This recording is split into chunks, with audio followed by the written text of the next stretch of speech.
And welcome to the 16th meeting of the Equalities and Human Rights Committee. Our first item of business is our second evidence session on race equality, employment and skills, and we'll have two panels this morning. Very grateful to all witnesses for their attendance today. I welcome our witnesses on the first panel: Sarah Leslie, HR Director, NHS Ayrshire and Arran; Christopher J. Smith, Deputy Director of Workforce, NHS Tayside; and Nigel Firth, Equalities and Diversity Manager, NHS Grampian. You're all very welcome this morning. And we'll move to questions shortly.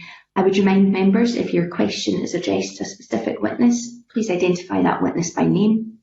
Otherwise, we'll work to the order in which the witnesses appear on the agenda. Witnesses, if you feel you have nothing to add in response to a question, please don't feel the need to speak. You can simply state so, and I'll go back to the member for any follow-up questions. If you allow broadcasting a few seconds to operate your microphones before beginning to ask your question or provide an answer, please. And if I may start with first question, and I suppose it's to ask what the impact of COVID-19 and the measures put in place to deal with it, the lockdown, and indeed Black Lives Matter movement, what's the impact been on race and employment in the short term, and how do we plan for the medium and long term? I think committee would be interested to hear if your organisation has made any specific planning for your minority ethnic staff to take account of COVID-19. And if I could go to Sarah for that first, please.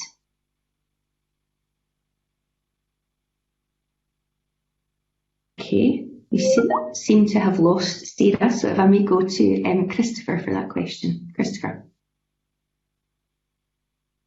And thank you for inviting me. In relation to the response to COVID-19, I think there are two responses in relation to Black and minority ethnic staff. One has been in relation to providing safe work, and through workplace assessments, ensuring that staff are working in as safe with as minimal risk as possible. And that might be moving staff from areas that are what are called red zones for us in healthcare into safer areas. And I think secondly, acknowledging the kind of psychological impact and the mental health and well-being of staff, what they're reading about in the press, what they're hearing about, providing emotional and mental health support. That might be through occupational health, through counselling and well-being to support them over a period of time. As a response to that, certainly within Tayside, we have developed a Black and minority ethnic network to give a particular staff voice, a distinctive staff voice within the organisation, so that they can share their experience of that kind of staff journey, not just in terms of just COVID-19, but also that whole staff journey that they go through, and for the organisation to be able to learn and adapt in response to what that, I think, distinctive, specific voice is telling us. Okay. And do you have any examples of things that have been raised through that forum that have led to changes, or is it too early to point to? It's a bit early. It's very much, sorry, Convener, it's very much been initially, I think, driven by COVID-19 in order to ensure that we have a kind of structured and consistent response that takes on board information and evidence that was coming out in relation to Black and minority ethnic groups. But I think you can use the network to build upon that, to have that particular kind of voice within the organisation, which I think is a valuable one. Thank you. Christopher, could I come to you? Sorry, I've just come to you. I'm getting all confused here. Nigel, could I have your reflections on this question? Nigel. Certainly, I agree with the previous speaker on the measures. Our risk assessments for individual staff, take into account additional risk factors associated with Black, Asian, minority, ethnic staff. Yes, we have psychological support provided for staff, because obviously COVID-19 poses many challenges, not the least of which the psychological aspects. Also, in terms of, we're just developing our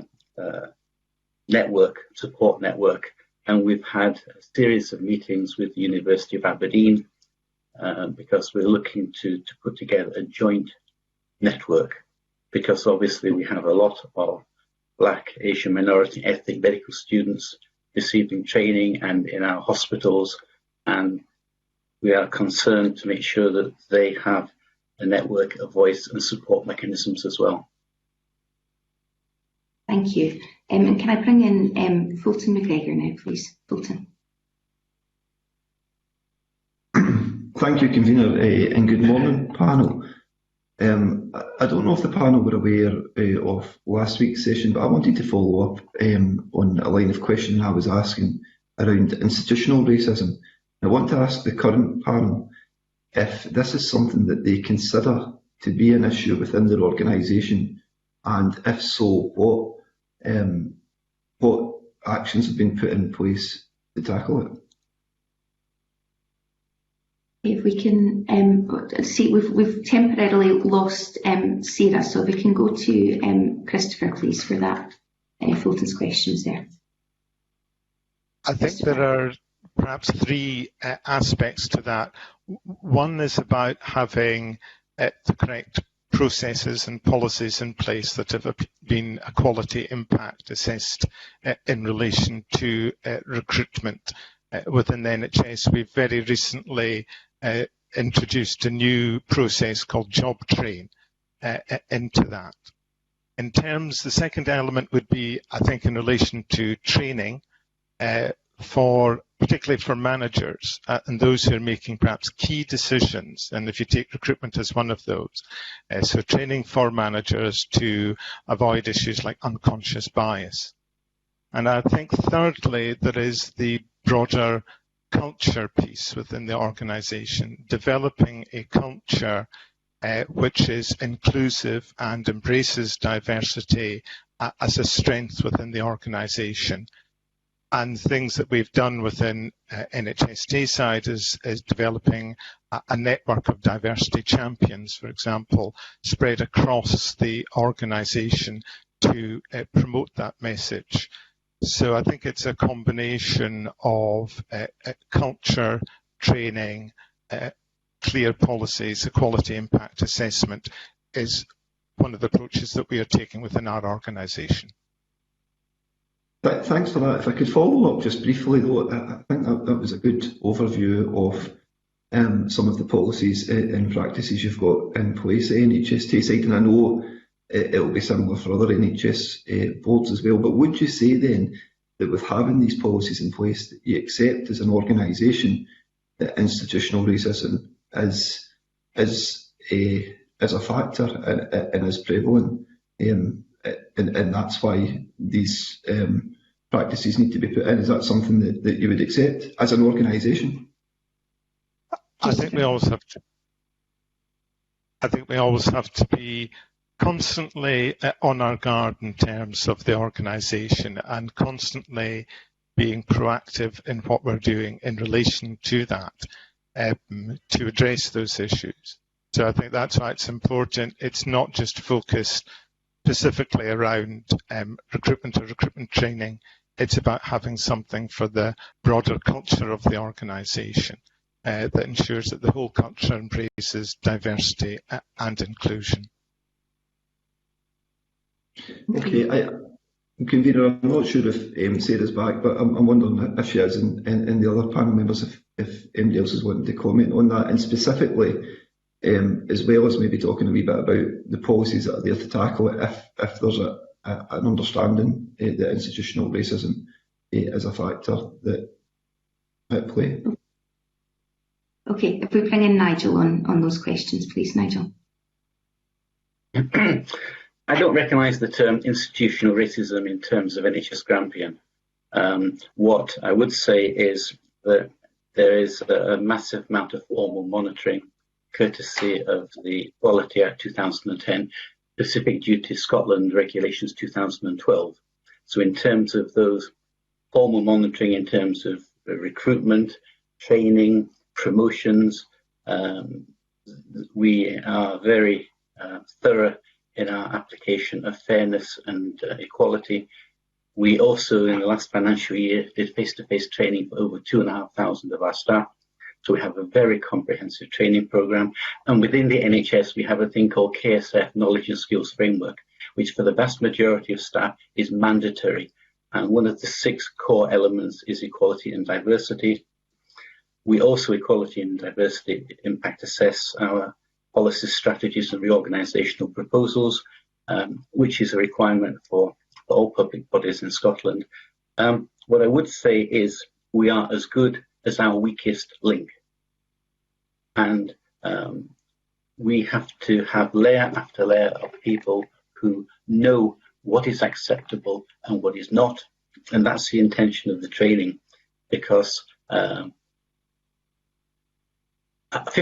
of our workforce are members of an ethnic community.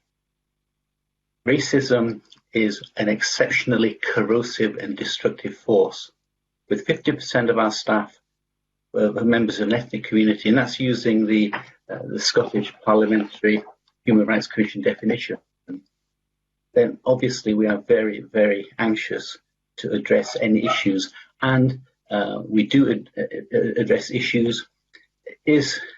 Are incidents underreported? I think they are.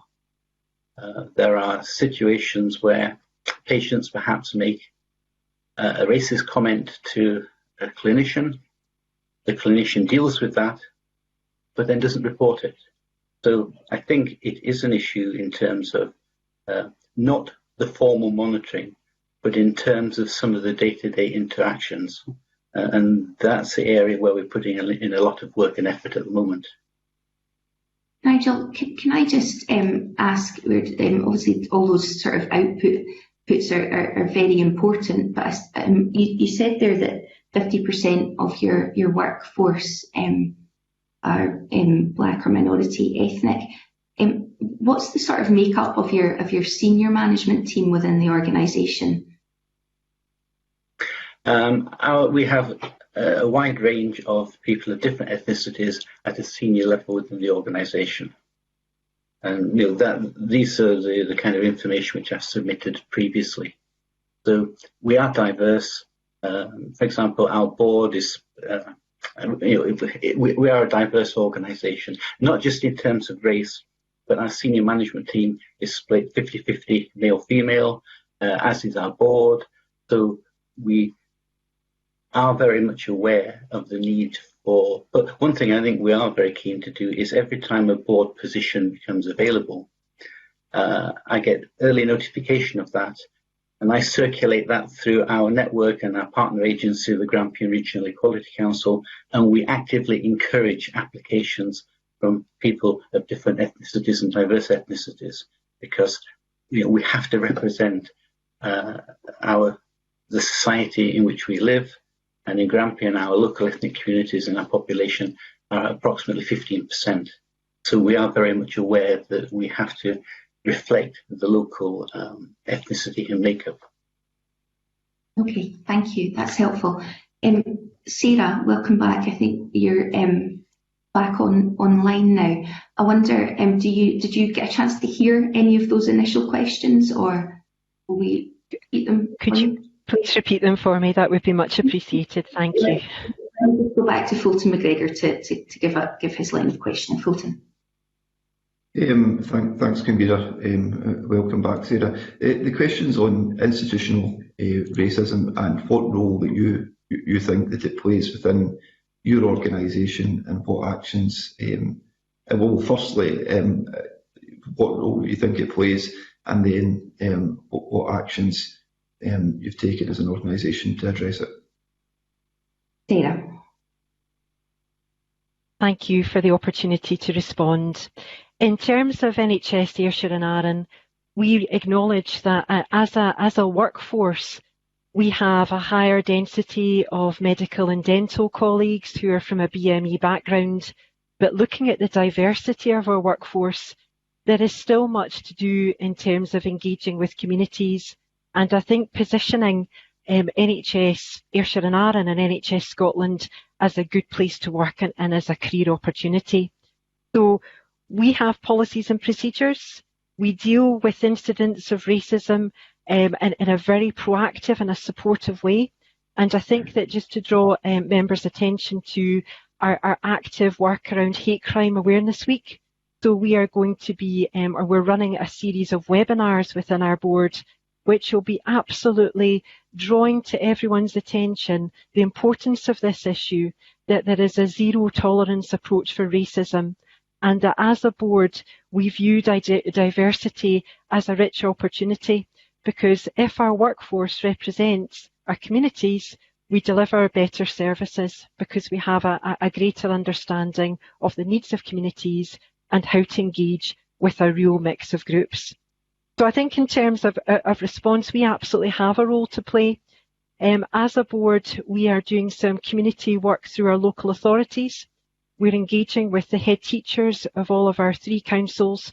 And what we're doing is we're trying to look at breaking the perceptions of working in the NHS from the primary school kids to the high school kids, and about demonstrating the breadth of careers in health and social care.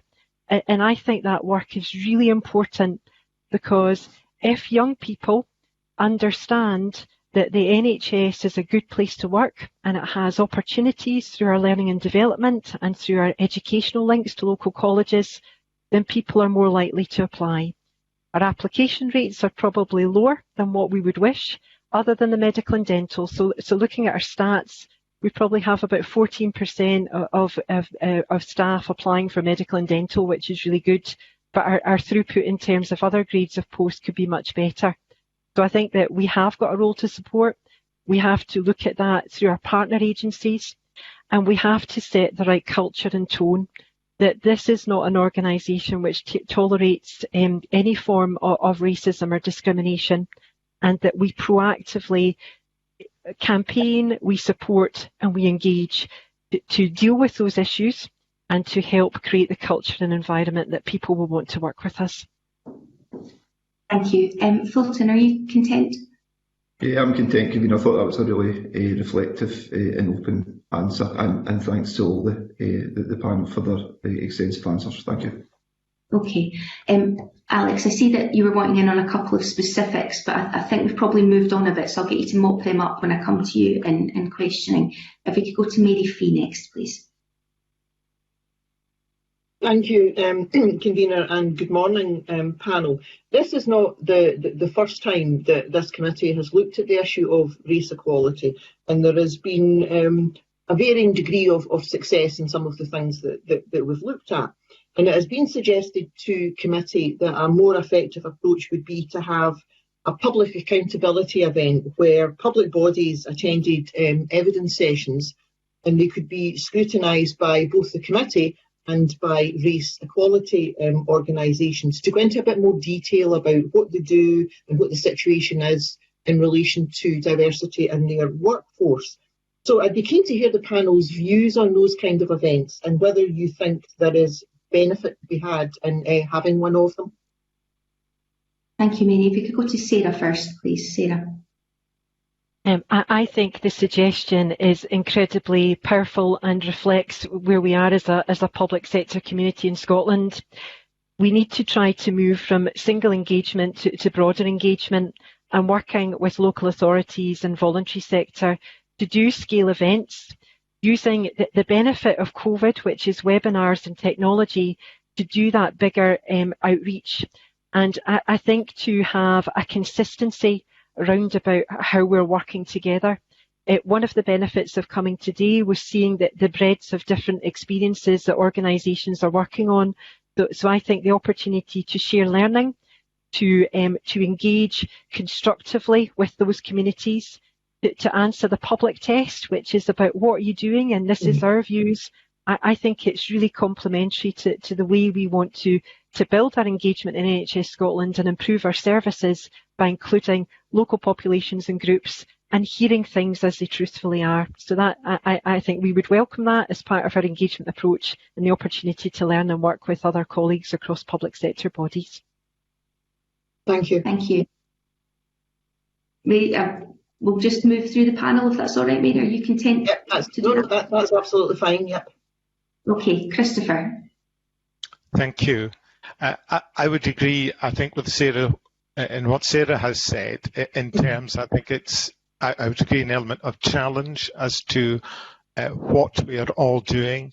I think there's also not just challenge, but how do we support each other across a range of bodies, both in third sector and in public sector, and how we learn from those kind of experiences. So there's a sort of developmental element of it.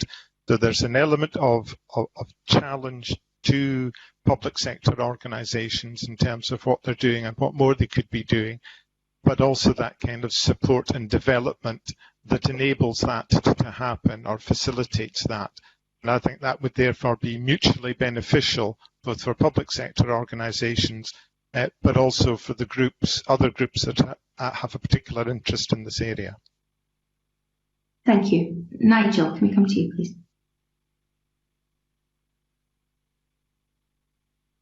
Equality and Human Rights Commission. We have the Scottish other organisations through the Health Board, and in NHS Grampian we do 5 large-scale involvement events each year with our local ethnic communities, where we gather a lot of information and they're very much listening sessions, and it's a two-way exchange of information. Also, I've got to be perfectly honest, we do use that occasion to try and recruit members of our local ethnic communities, because we take along with us literature and plug NHS Grampian as a very good employer. In terms of some kind of formal Scottish Parliamentary Committee doing a review, I would warmly welcome that, because my personal view is the more scrutiny that we have, the better. When we are public bodies, we spend public money, we are required to be exemplars of good conduct in every field. And I think that would be a very positive arrangement. Whether you would want to do it collectively with every public body, or perhaps do it with small groups, perhaps 2 or 3 sessions with 2 or 3 health boards, make it on a scale that's going to be meaningful.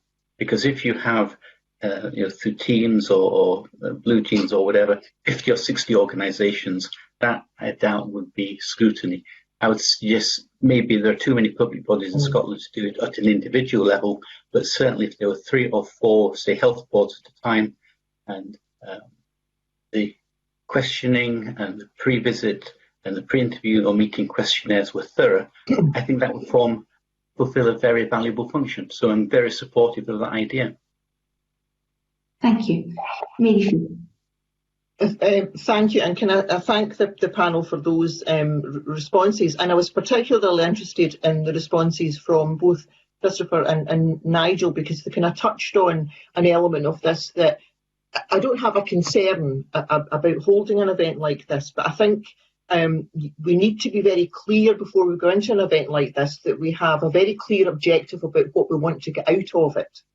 Because unless we do that, it will become, and I suppose a talking shop is maybe too loose a phrase to use, but it will become an event where everyone talks about what they do and what they could do, and then everyone goes away and nothing happens. So, Christopher, when you spoke about the developmental element of these events, I think that's really, really important. And Nigel, you touched on the almost the kind of work that you do before the event about being very targeted and what you get out of it. So I think that would be a really good thing to do. And I don't know, before I ask my next question, if there's any other comments you want to make about that before we move on. Who are you addressing that to, Mary? To Christopher? To Nigel and Christopher specifically. Nigel. Okay. Nigel. I think, the preparation is everything. It is important to measure and assess the key elements and keep it focused. And if it's focused and it's the key elements, then I think what will come out of that will be incredibly valuable. I would also like to think it is, or would be, a forum where people would not be defensive, where the aim is to say, what are we doing well, but also highlight areas for future work. And as long as it's kept in a positive frame, I see that will be very, very valuable. Okay, thank you. Thank you. Christopher, I don't know if there's anything you wanted to add before I ask my next question. No, I think broadly I would agree with Nigel. I think it's about being clear of the objective. I think it's about trying to get positive outcomes from an event like that, than it just being one where people are trying to explain or justify what actions they have taken. And I think then the developmental bit, to me, is one where everyone hopefully gains something from that. Okay, thank you. Mary, I see Sarah's wishing to come in on that, so let me just give the opportunity to do that, Sarah. Thank you. I just want to convey the importance of having an outcome, and perhaps shared outcomes. So what we're doing is we have a series of commitments and ambitions for Scotland and for public bodies, and about kind of setting that out as a direction of travel, and then absolutely the accountability arm of where are we, how are we progressing, and what's the wraparound support in terms of resources, expertise or networks to underpin it. So I think Christopher's comments are absolutely wise, but probably we need to raise the game. We need to have that ambition for Scotland and for our BME communities, which is something we should be collectively accountable for. Okay, thank you. Can I move on now to look at the makeup of your staff, because there is a very mixed picture from public authorities about helping and encouraging minority ethnic communities to move into work. And Nigel, you spoke about the 50% of your staff in the NHS and Grampian are from a minority ethnic background, and I'd be keen to hear a bit more about how each authority or each panel member encourages minority ethnic staff into their organisation, what actual steps they take to do that and where they currently sit. Sarah, if we can come to you first. And just before we do that, so it's about halfway through our session and we still have a number of colleagues to come in, so I'll make that plea for folk to be succinct again. Sarah, please. Okay, thank you, Convener. In terms of outreach we have an active clinical development fellow programme which does targeted work in terms of BME groups and access into medicine. We engage through our 3 local authorities in terms of working specifically with our schools in Ayrshire. We have set up an established link with our Ayrshire Chamber of Commerce. And in terms of specific ethnic groups, what we're doing is we have a relationship with CIVO, but we have to re-establish some of those links in terms of engagement and activism.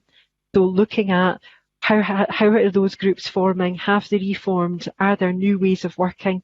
And I think what we have to do in Ayrshire is to look at the power of technology and to look at it through the lenses of young people.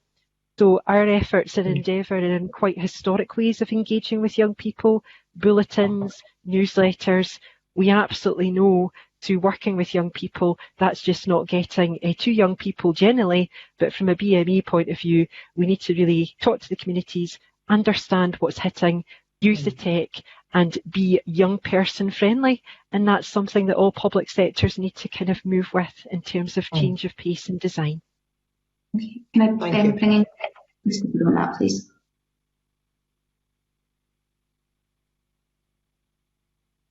Sorry. Oh, sorry, my apologies. I would agree with Sarah in terms of Tayside. It's about linking in with the local authorities and their engagement activities. I think through our employability programmes and linking in with groups like Amina in terms of promoting that.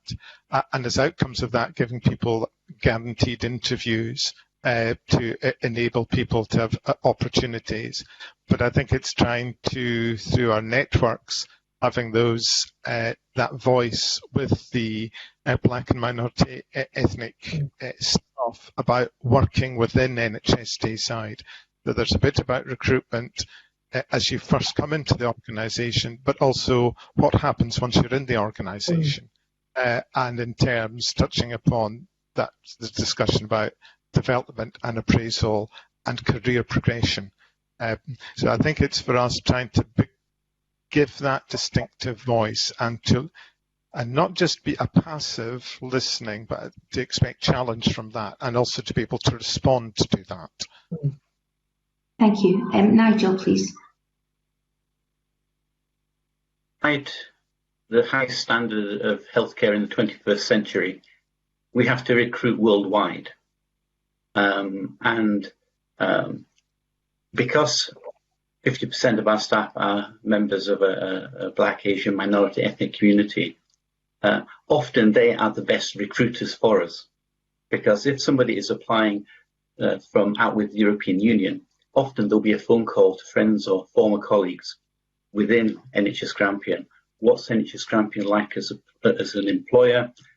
What is the workload like? What is the quality of life? What are the schools? So our ethnic community staff are major recruiters. We're also very fortunate in that on the Forester Hill site, we have the University of Aberdeen Medical School, which is a world-renowned facility. We also have the Robert Gordon University, who have a substantial number of overseas students, and that is a great boon and assistance to us in recruiting doctors, nurses, physiotherapists, allied health professionals, many of whom are from different ethnic backgrounds. Back to the local involvement events, because by making contact with our local ethnic communities at a local level and by promoting NHS Grampian as a good employer, then that is very positive in terms of recruiting staff. Now, until very recently, we had quite a serious issue in Grampian in that when we did some local research, for many members of our local ethnic communities, the employer of choice were oil industry companies because of the substantially higher wages. Now, since the oil industry is deeply, deeply in recession, many members of our local ethnic communities are looking around at career opportunities, and we have taken the opportunity to push NHS Grampian as a good employer. And all of the reports that we have to produce, the statutory reports, help to reinforce the fact that we are a fair employer. And when we put out into the public domain things like our ethnic makeup, the ethnicity of people being promoted, training opportunities, that reinforces public confidence, especially amongst the BME communities. Okay, thank you. Mary, I'm going to move on to Gillian Martin now. I think I want to expand on some of these areas. Gillian. Thank you, Convener. And I wanted to pick up on positive actions, and many of you have mentioned some positive action that you have used in the past or are still using. I want to ask how you assess the effectiveness of any of the positive actions that you use, not just in terms of recruitment, but also in terms of retention and progression. Progression's been mentioned, but do you monitor the effects of any of the positive actions that you've taken? And I just, I'll go to Sarah first and to the other. Sarah.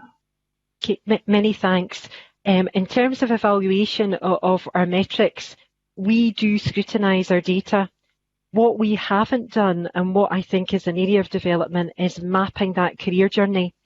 So looking at if individuals come in to a post in NHS Ayrshire and Arran, what's the progression and how is that going in terms of development, succession? So if you take nursing, for example, new graduate nurse, new student comes in, graduates, gets their first job. What happens in terms of longitudinal analysis of a career pathway? So we have to do more. Our turnover profile in our local communities is very low. So when people come to work with NHS Ayrshire and Arran, they tend to stay, which is really good. But I think that the point you make is we focus on the supply side, But what we haven't done and need to do better is to map that experience. So from the point of recruitment to the point of leaving, either through retirement or promotion or succession, what happens? So I think that the challenge around metrics and thinking of a different scorecard for this is probably really helpful and timely. Thank you. Can I bring in Christopher now, please? In terms that we do actions, and then I think we probably could do further work in seeing the demonstrable effect that that has, or the positive effect that that might have, and what we learn from that. So we might do actions, for instance, in providing training for particular groups. I'm thinking in Tayside within our interpretation and translation service, where we give them accredited training in terms of a diploma level, provides a qualification. Does that therefore have an absolute effect in terms of enhancing the reputation of NHS Tayside as a good employer for Black and ethnic minority staff to work within? Yes, we need to be a bit more sophisticated in some of the metrics we have and what we do with that.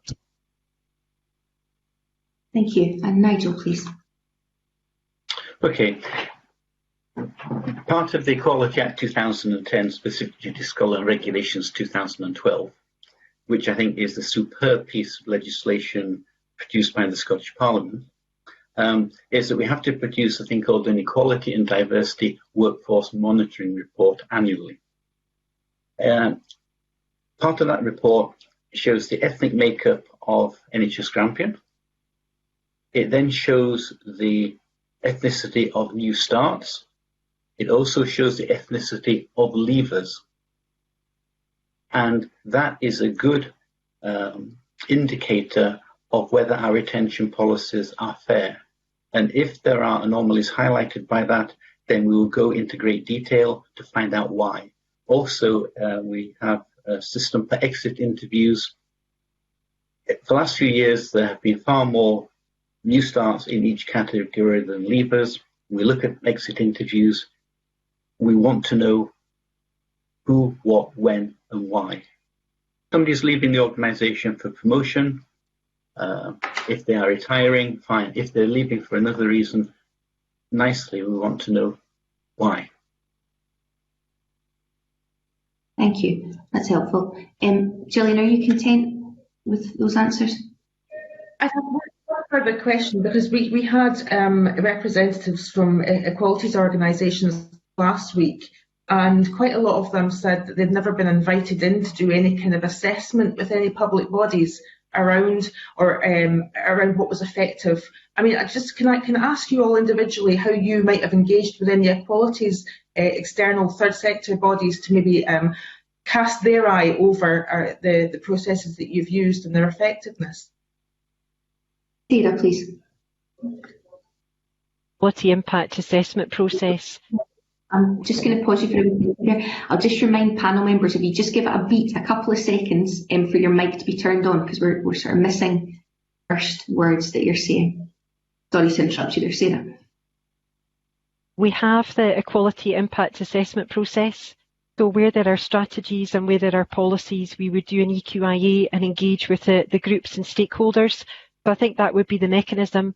But I think the point you make about qualitative experience and feedback, we are trying to set up a BME network, which will be our staff, based on some of the really good experiences in NHS Scotland. So we know that Greater Glasgow and Clyde have an active network, and we know that when we bring people together to talk about experiences, that informs policy. So I think EQIA and establishing a network will give us that richness of feedback to do more and to be better. Christopher, please. Within Tayside, I don't recall that we have asked groups to come in and do that kind of assessment. I think that will be valuable because, as Sarah was saying, I think it is the experience of staff and people who are potentially going to become either applicants, candidates, or members of staff. And it's their stories and experiences which are probably the most impactful in gaining understanding. acknowledging that each of the health boards works within a national context, though much of the work that we do and the framework that we operate within is nationally constructed. So I think it's how then we work closely with the Scottish Government in relation to how we take that forward. Thank you. And Nigel, please. Grampian, we're fortunate to have the Grampian Regional Equality Council. They are a partner agency for race-related matters. The Chief Officer sits on our NHS Grampian Racial Equality Working Group. They are closely involved in all the activities we do, including the involvement events we do. They're facilitated by the Grampian Regional Equality Council, and they're held on a joint basis. So they're an integral part of the work we do. The International Centre in Aberdeen were also an integral part of the work that we do. Unfortunately, that organisation, I believe, will cease to function, I believe, for financial reasons. But the Grampian Regional Equality Council are there to pat us on the head when appropriate, but also they're there to, if there are things that they think we're not doing, they will tell us very bluntly. And they are a very, very useful organisation and very supportive. And it gives that external scrutiny on a day-to-day basis to what we're doing. Thank you.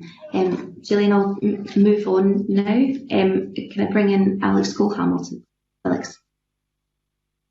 Thank you very much, Convener. I have two very, very specific follow-ups for Christopher Smith from your earlier remarks, Mr. Smith, and then I've got two broader questions for the panel, but I'll be succinct. Christopher, you said in your opening remarks that you had actually actively, as a health board, started moving minority ethnic staff out of COVID red zones, as you described them. Can I ask what level of consultation happens in that? Is it a paternalistic move, or is it something that's done in co-production with those affected staff? And I ask because I know many minority ethnic members of NHS workforce who are actually very proud of what they do in COVID red zones. So could you just explain that to us a bit more? What I think is said in my response was that part of the response to COVID-19 was workplace assessments with staff in terms of potential risk that might be in relation to the work environment that they're in, the kind of work that they do. Outcomes of that might be a temporary move from a particular area, like a red zone, into a green zone. But that would require, and that would just be a kind of temporary move if it happened, and that would require discussion with the member of staff, because there's a number of, I think, before you do that, other elements that would need to be discussed with the member of staff. Thank you. That's very helpful. It clarifies things. And secondly, and finally, on for you specifically, as you mentioned the creation of a Black and ethnic minority network within the health board, and that's great. That's to be applauded. But sometimes when we do that, we actually park the issue and forget about it. So can I ask what interface that network has with the board itself, so that it can take meaningful action on the things that network would raise? Yes, we would want this the network to have a close link with our staff governance committee, which is the standing committee within the board for issues to do with the workforce. So it shouldn't be a passive network, one which just it says things and it's tokenistic. I suppose what I'm saying. It should be a network which has influence and is able to challenge the organisation and which the organisation needs to respond to.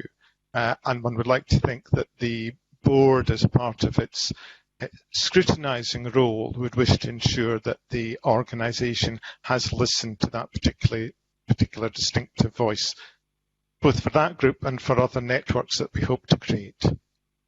And can you give us an idea of the kind of issues that group has raised?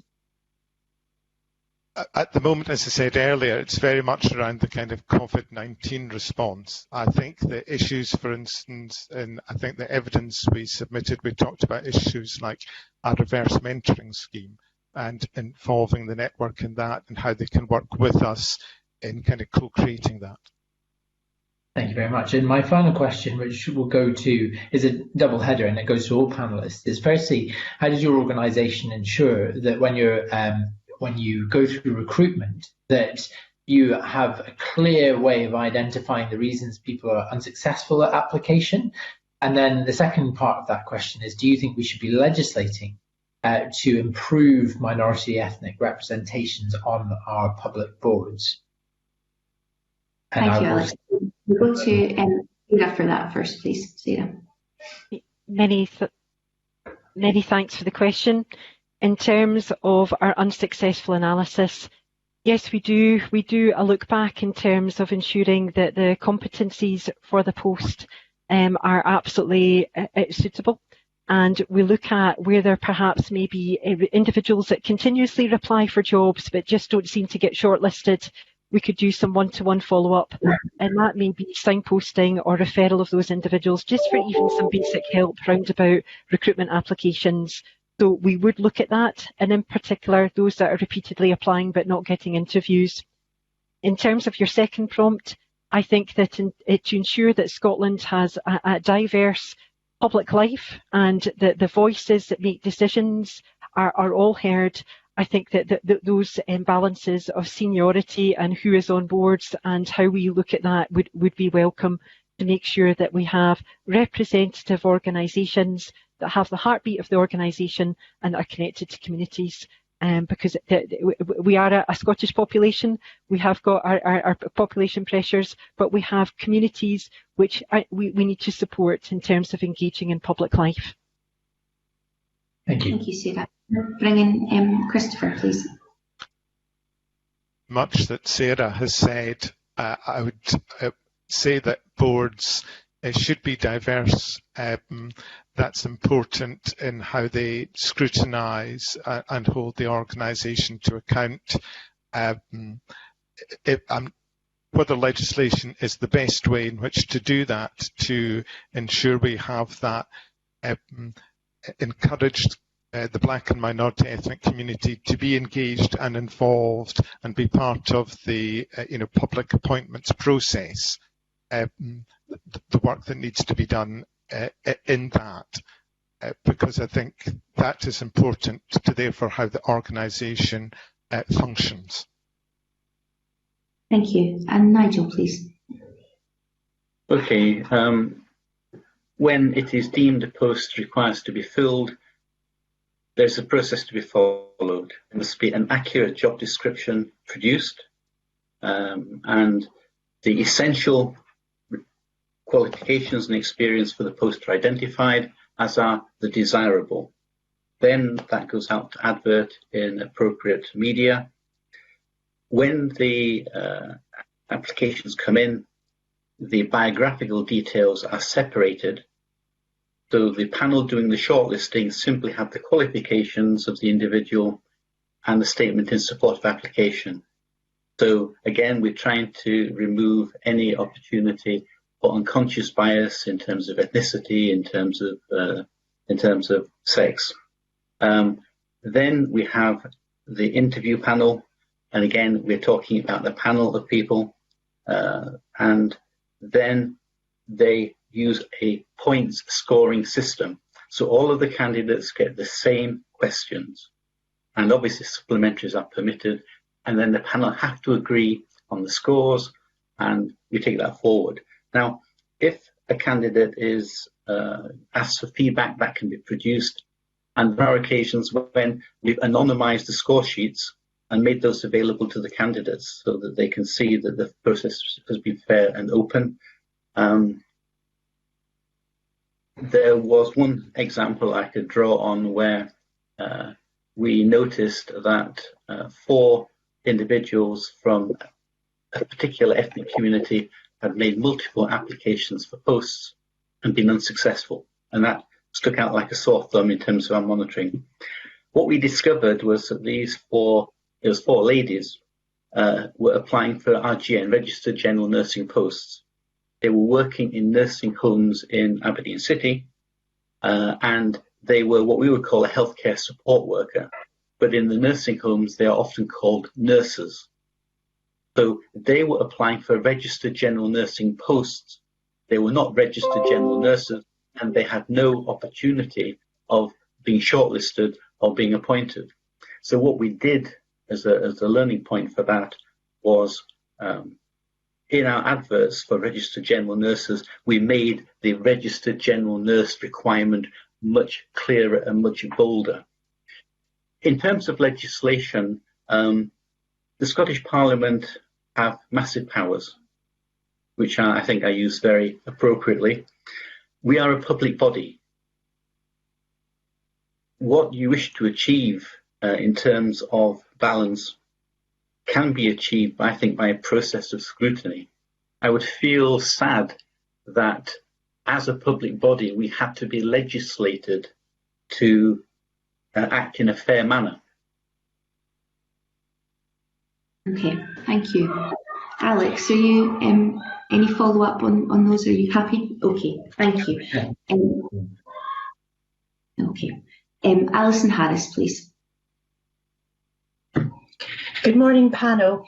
I would like to ask you about what type of support do you offer to your minority ethnic employees, help them possibly retrain within your organisation, or perhaps, when they come back from maternity leave, what support do you offer? Sarah, can we come to you on that question?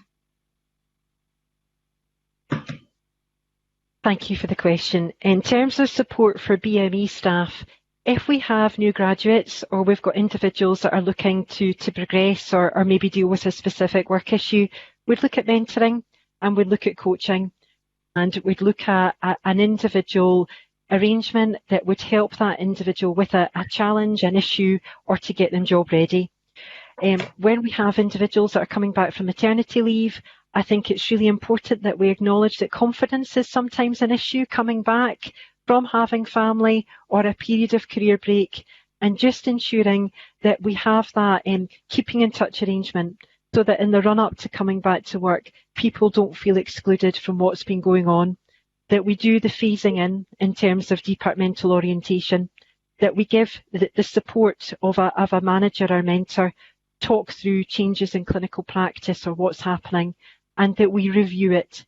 So I think colleagues have mentioned our NHS appraisal system, 6 months review, coaching and mentoring to support that process, and absolutely an open door culture. If there are things which people are worried about or would like support or want help in their career, we try to build that wraparound and to be as inclusive and as open and supportive as we can to help staff progress, and with a lens of BME or any other protected characteristics. Thank you. Sarah. Christopher, please. I would agree with Sarah. What I would add to that is, in relation to something like maternity, is being a flexible employer, because this is part, again, of that journey of different employees in the workforce, and being able to offer a range of flexible working arrangements, whether that be shared working, part-time working, flexibility into that, because we want to retain valuable, skilled employees. We don't want to lose them. And so it's about having individualised conversations with staff, understanding where they're coming from, and balancing that with the range of different approaches that we can take. So I would add that into what Sarah said. Thank you. And Nigel, please. I very much agree with what Christopher has said. Let's take maternity as an issue. We have a full-time maternity support person, and they perform a very valuable function. We offer part-time and flexible working. We have a nursery, and currently 99% of our staff, female staff, who go on maternity leave return to employment. I think that flexibility is a major factor. I must also be honest and say a factor in that very high level of returning to work is the current recession in the oil industry, where often it is the female of the family unit who is the only one in secure gainful employment, because there has been massive redundancies in Aberdeen and Grampian over the last 2 or 3 years, which has had quite a devastating effect. If people have been away from the workplace for a few years, we have return to practice courses and refresher training. And if somebody within the organisation is in a role which is no longer required, we have a redeployment policy, and there is training and support, and that's available to all staff. Thank you. Alison. Thank you, panel. That's very helpful. Public authorities have policies in place to deal with race discrimination at work. However, the lived experience for many people is that they experience racism at work or when applying for work, and it's not actually addressed. How would you respond to that? Sarah. Thank you for the question. I think the underpinning is psychological safety. So as a board, we absolutely understand that people may have issues and concerns in the workplace. And as colleagues have noted, we want to make sure we retain our talented and valuable workforce. So part of what we want to do is to create in our organisation a sense that people are safe to speak up and say what their experiences are, and that managers have the skill set to take that feedback, respect that, and not for it to disappear in terms of it just being a nice conversation, things will get better. It's about how we take that knowledge, deal with the situation using the plethora of NHS Scotland policies and procedures, either about bullying or grievance, and then how we educate and inform so that we're that learning organisation. So if it's a matter of language, if it's about people not being included in social events or feeling part of it, we're drawing attention to it. We're supporting the colleagues who may not think in those ways, and we're trying to create that safe place where people really can say what they think and feel. And for us as an organisation, not to respond defensively, but to respond with that compassion and care and concern and the proactivity, which is we've all got different life experiences. We all maybe will rub against each other, but we need to fix it, and we need to build share the experience, manage it within our policies, and educate so that we're not letting these situations happen again. But I'd say safety is important, because there may be a lot of people that feel that they can't raise those concerns, and it's incumbent on all of us to create the culture where people can see what they think and feel, and for us as managers to take that precious truth and to deal with it and to support the team that we're building the right kind of work culture. Thank you, Sarah. Christopher, would you have anything to add from that, from the perspective of TSA? Not significantly. The only thing I would add is that, yes, we have policies and procedures, but I think it's also having that ongoing dialogue with Black and minority ethnic staff in terms of what it's like to work within a particular organisation, so that we try and anticipate things, because very often when we end up in a policy, something has happened, and it's more in the kind of the prevention rather than the response to something. But I also agree absolutely with everything that Sarah said. Thank you. And Nigel, please. I agree with what Sarah and Christopher have said. In terms of applications, I think I've already covered that in a previous answer. Everywhere you go within NHS Grampian, you'll see black and yellow, bright, almost like large wasps, zero tolerance posters everywhere. This is a campaign we've been running since 2016. The idea is to empower staff to challenge. It's been particularly well received in GP practices, where a number of receptionists on different occasions have said to me, I had somebody at the front desk, they were being abusive, I pointed to the poster. It is important when incidents or instances are reported, what happens next? And the follow-up is very important. If somebody reports something and there's no follow-up, then it undermines confidence. if an incident is reported and there is immediate follow-up, then that encourages people to report further, or colleagues learn of that, and it encourages people. So again, it's an ongoing process of education, but also giving staff the backup and the reinforcement to say, I can report this, I can challenge this. Thank you.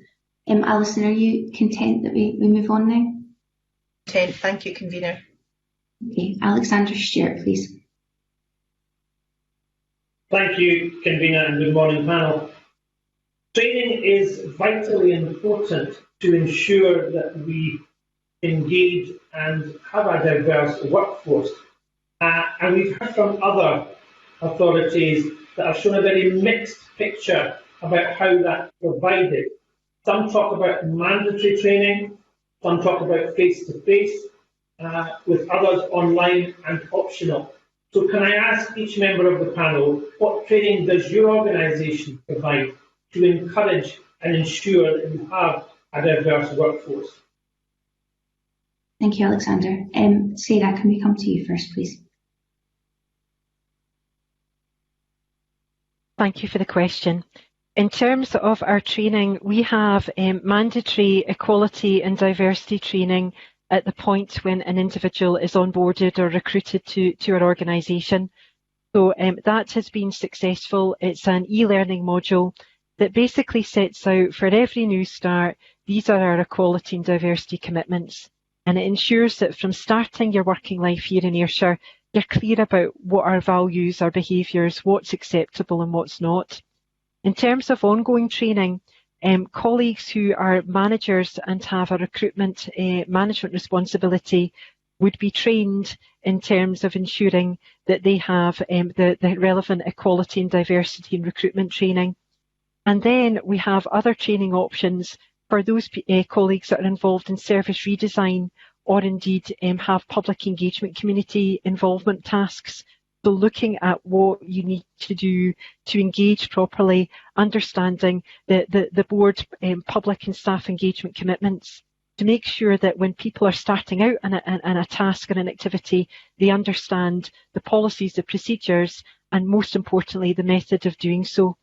So we offer a range of training, but I think the really important bit is from the point of appointment that individuals are trained in our E&D values, monitored through their KSF appraisal at the yearly annual review, and where necessary, they can pick up the bespoke training to enable them to fulfil the aspects of their role. So we've got a bit of a blend and a mix of training. Thank you. Christopher, please. I would agree with all the things that Sarah has said. If I may expand it a wee bit into training and learning, because I think people develop in different ways and have different styles to that. So I think in addition to everything that Sarah has said, it's a bit about providing information as well through our equality and diversity web pages, so that managers or staff, if they have particular issues, they want to get more information, they can get so and develop their understanding and how to maybe look at and consider issues. So I think that's important.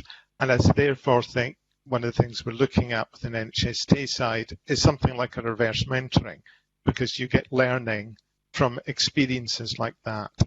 So I think we can get there is that training, that absolute element Sarah's talked about, but there's also different kinds of learning experiences that managers and staff can also gain. Thank you, that's helpful. Nigel, please. Okay, until March this year, all of our equality and diversity training was provided face-to-face. So that was what we call KSF Level 2, aimed at basic grade and supervisory staff, which is one 90-minute seminar. Again, discussion and interaction is an integral part of that. Also, KSF Level 4, which is a much more in-depth training. Again, very interactive, lots of discussion. That's aimed at consultants, senior clinicians and managers. And in the last financial year, we trained 2,500 staff face-to-face. All attendances are recorded. It feeds straight into the personal development plans. And for clinicians, our level 4 training meets the equality and diversity training requirement of all of the various Royal Colleges. We also provide impact assessor training, level 1 and 2, and a lot of training for the GPs. Now, that's what happened up until March 2020. Things have changed, the world has changed, and now we have an e-learning course in development. We're using Teams, we're using VC more, and while I would accept that e-learning is not as interactive, not as easy for discussion, we are where we are, and we have to make the best of the situation. The other thing we do on a regular basis, or did until last year, was obtain feedback, anonymous feedback. People could give feedback on the training anonymously.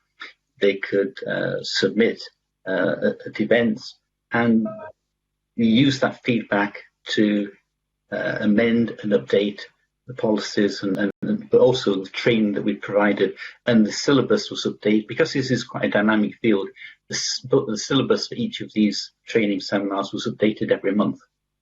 So we're in a bit of a transition process because we're having to move to e-learning and to Teams, and that is, can I say, I was very impressed by your IT technical team backup. It is quite a challenge when you are convening or doing training. The technical gremlins are always a fear at the back of the mind. So I commend what you're doing here and having experts online. We have experts, but I'm afraid often when we do the seminar, it is us. Yes, I think all colleagues would recognise that additional pressure as well as the benefits of being online, and we are indeed very grateful to our broadcasting and IT colleagues. Alexander, are you content, or do you have further? Just a little one, Katrina. Staff have to have the confidence in the organisation, and that creates the culture. And today the panelists have talked about the culture that they're trying to organise or facilitate across their organisation. And I think that training and learning and lifelong learning in a role or a job changes as you go through that. And ensuring that people have the confidence to apply for a position because they know that they will stand a chance, I think is important as well. So that the whole idea of creating that image that the organisation is structured in such a way to support and would encourage diverse employment opportunities is vital. So can I ask the panelists, how have you ended up finding out the feedback from all of that? You've talked about exit strategies, you've talked about support mechanisms to put in place, but the feedback is vitally important, as I say, to create that culture and to have that confidence in the organisation. Okay, Sarah, you want to share your reflections on that? Thank you. I think that the conversation has been really helpful in understanding to have a diverse workforce, that the employee voice and the experience is critical to it. And to do that, we need to build the confidence in the communities and the reach out in a very meaningful and engaged way. And I think that the points that the last panel member made were critical in terms of ensuring that the reputation is understood and that we build the trust through reputational branding and through word of mouth. So I found the comments and the questions very helpful. I think it helps us go back and challenge and scrutinise what we do locally. And indeed, hopefully we'll have the opportunity to be part of this again. And indeed, as was suggested, any key events, particularly in relation to equality outcomes. So very grateful for the questions and all of the suggestions. Thank you. Christopher. Again, I would agree with what Sarah has said. In terms of training, we obviously take feedback after events. from those who've been participating in that to get an understanding about how impactful the training was, or if there are any changes to that. And obviously we'd review that and adjust accordingly. And I would agree that there are certain continuous messages about valuing diversity, about person-centeredness, that are simple messages that we can thread through a range of our training, not necessarily that specifically designed for Black and minority ethnic staff, but it's a kind of consistent message that we apply that builds up this kind of culture. Thank you. And Nigel, please. A good reputation, for an organisation to have a good reputation as a fair employer, is essential if we are going to be able to recruit staff of the highest calibre. But it's an ongoing process because we are as good as our weakest link. We have maybe 800 new staff a year, and they have to be brought into our culture and our way of doing things. And sadly, all it takes is one member of staff to make an unacceptable remark, or for someone, a member of staff, to be treated in an unacceptable way by a patient, for great harm and destruction to happen. I know of one example I was involved in where two parents made overt racist remarks to a doctor who resigned because of that. And that hurt us very deeply. Obviously, we followed up with the Central Legal Office and reported everything, but the damage had been done. And for other Black, Asian, minority ethnic staff in that same area, that made them question, well, what kind of an organisation am I working in? So one incident is one incident too many. But again, we followed up very carefully and very thoroughly and professionally, and despite our best efforts, that doctor felt unable to continue with us. But it's an ongoing process. Okay, thank you very much. And I think that draws us to a conclusion. Appreciate greatly witnesses' time this morning and you sharing your expertise, knowledge and thoughts with us. It's been very helpful. If you just wait for broadcasting to switch off your video and microphone, you'll then be free to leave the meeting. And you can continue to watch on Scottish Parliament TV if you wish to do so. So thanks very much again. And we will briefly suspend while broadcasting set up panel 2.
Welcome back, everyone, and good morning to witnesses on our second panel.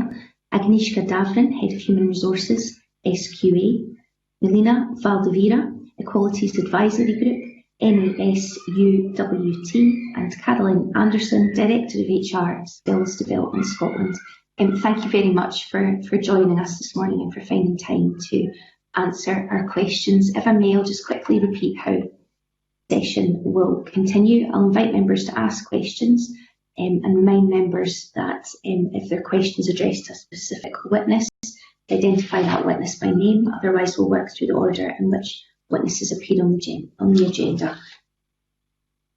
Please, everybody, give broadcasting a couple of seconds to operate your microphones before beginning to ask your questions or provide an answer. And with all that said, we'll get down to questions now. Can I start off by asking panel members what the impact of COVID-19 and the measures put in place to deal with it and keep people safe for lockdown, and indeed the Black Lives Matter movement has had on race and employment in your organisation? We're interested to hear about the short term and any plans you'll be making for the medium and long term. And if your organisation has made any specific planning for your minority ethnic staff to take account of COVID-19. And if I could come to Agnieszka first, please.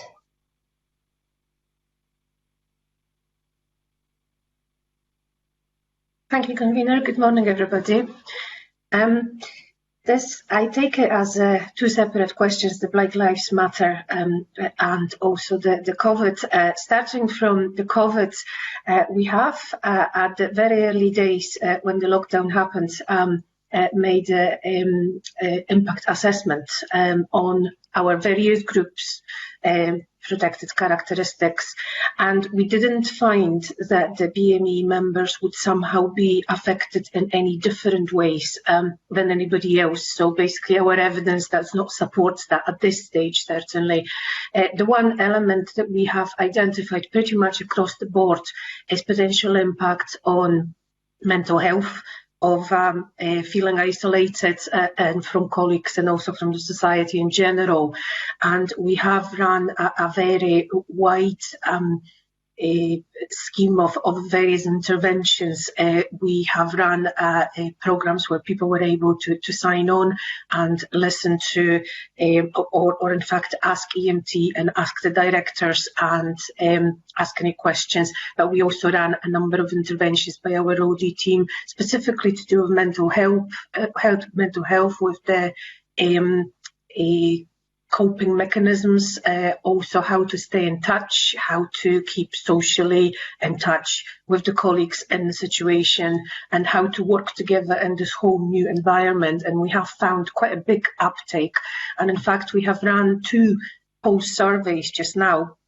And the latest one in particular, which the results have just been revealed last week, very high response rate, almost 90% of our colleagues have responded. And we in fact have got very good feedback that colleagues do feel they're keeping in touch, their managers keep in touch, the leadership team keeps in touch, that the support mechanisms are all there. And we have had a large intervention of providing equipment to them as well, so that they feel safe and happy in general as much as possible to work. But our focus has also been very much on individual circumstances, and we have encouraged managers and colleagues alike to have individual conversation with every single staff member. Now, with most of our staff members, they are on the system, so they have got laptops, but that we have got a handful of people that don't. And in those circumstances, we have asked managers to give them phone calls, regular contacts. And the idea is that we appreciate that this specific circumstance is going to affect every individual in a different way, and therefore our effort was to accommodate every individual's needs as far as we can, and we have found that worked particularly well. With regards to the Black Lives Matter, it actually has had a very positive impact, and I'll qualify that. We have got a number of employee networks. We have got a Rainbow Network, which has been very active since 2017, and of late we have also got Disability and Women's Network, but we have called for the Race Network and there was no response really. In fact, we got feedback from our colleagues that they do not feel the need for this, but at the back of the Black Lives Matter campaign, and then our executive team started blogs and sharing stories online, and we have found quite a big response to that. And now we actually have got some volunteers to formulate the network. And then, of course, since then also, the committee has asked for an inquiry with a number of questions. So the whole thing about race and equality definitely does now start the impetus. And I welcome that, and we all welcome that in SQA, because it does mean that it will put a big focus on it and things will start happening in that category as they already have in other categories. Thank you. Melina, can I come to you now, please? Good morning, everyone. So just a bit of an introduction. I'm a secondary school teacher and I represent my trade union NASUWT as an equality advisor. So I have been heavily impacted by COVID-19 from the very beginning, having to remote teach when the lockdown happened. And I also represent my trade union on the Scottish Trade Union Congress Black Workers Committee. And so that has had really a huge impact in my trade union's response to COVID-19. So first of all, we lobbied for the Scottish Government to release data around the disproportionate impact of COVID-19 on BME ethnic minorities, because at first there was no actual data to support any change in risk assessments or legislation. So that was the first procedure that my trade union was involved in. Following that, we were able to create a support network by social media, a WhatsApp group with all our BME members in Scotland to make sure that everybody's concerns were heard and directly passed on to the trade union. So it's been really helpful to see how much of an impact it has, COVID-19 has had on the mental health of all our BME members, but also the stress about the lack of risk assessments in school for returning back to school, where there's still a bit of denial around the disproportionate impact for BME teachers in particular and BME pupils and their communities. So my trade union actually encouraged risk assessments that were tailored and bespoke for BME members, and the trade union supported every BME member that did not receive any specific individualized risk assessments or any support from their management team. So we have caseworkers working there to support and give advice around those risk assessments. And we also organized an event online where every member of the trade union could actually ask questions about risk assessments at a very vital and stressful point in our teaching careers. We also, I have personally found the advice of my trade union really helpful when it came to remote learning, so the restrictions and the sort of child protection needs when some schools have been asking for live streaming lessons, and so the advice that my trade union made easily accessible for all our members was really important for BME teachers to feel supported.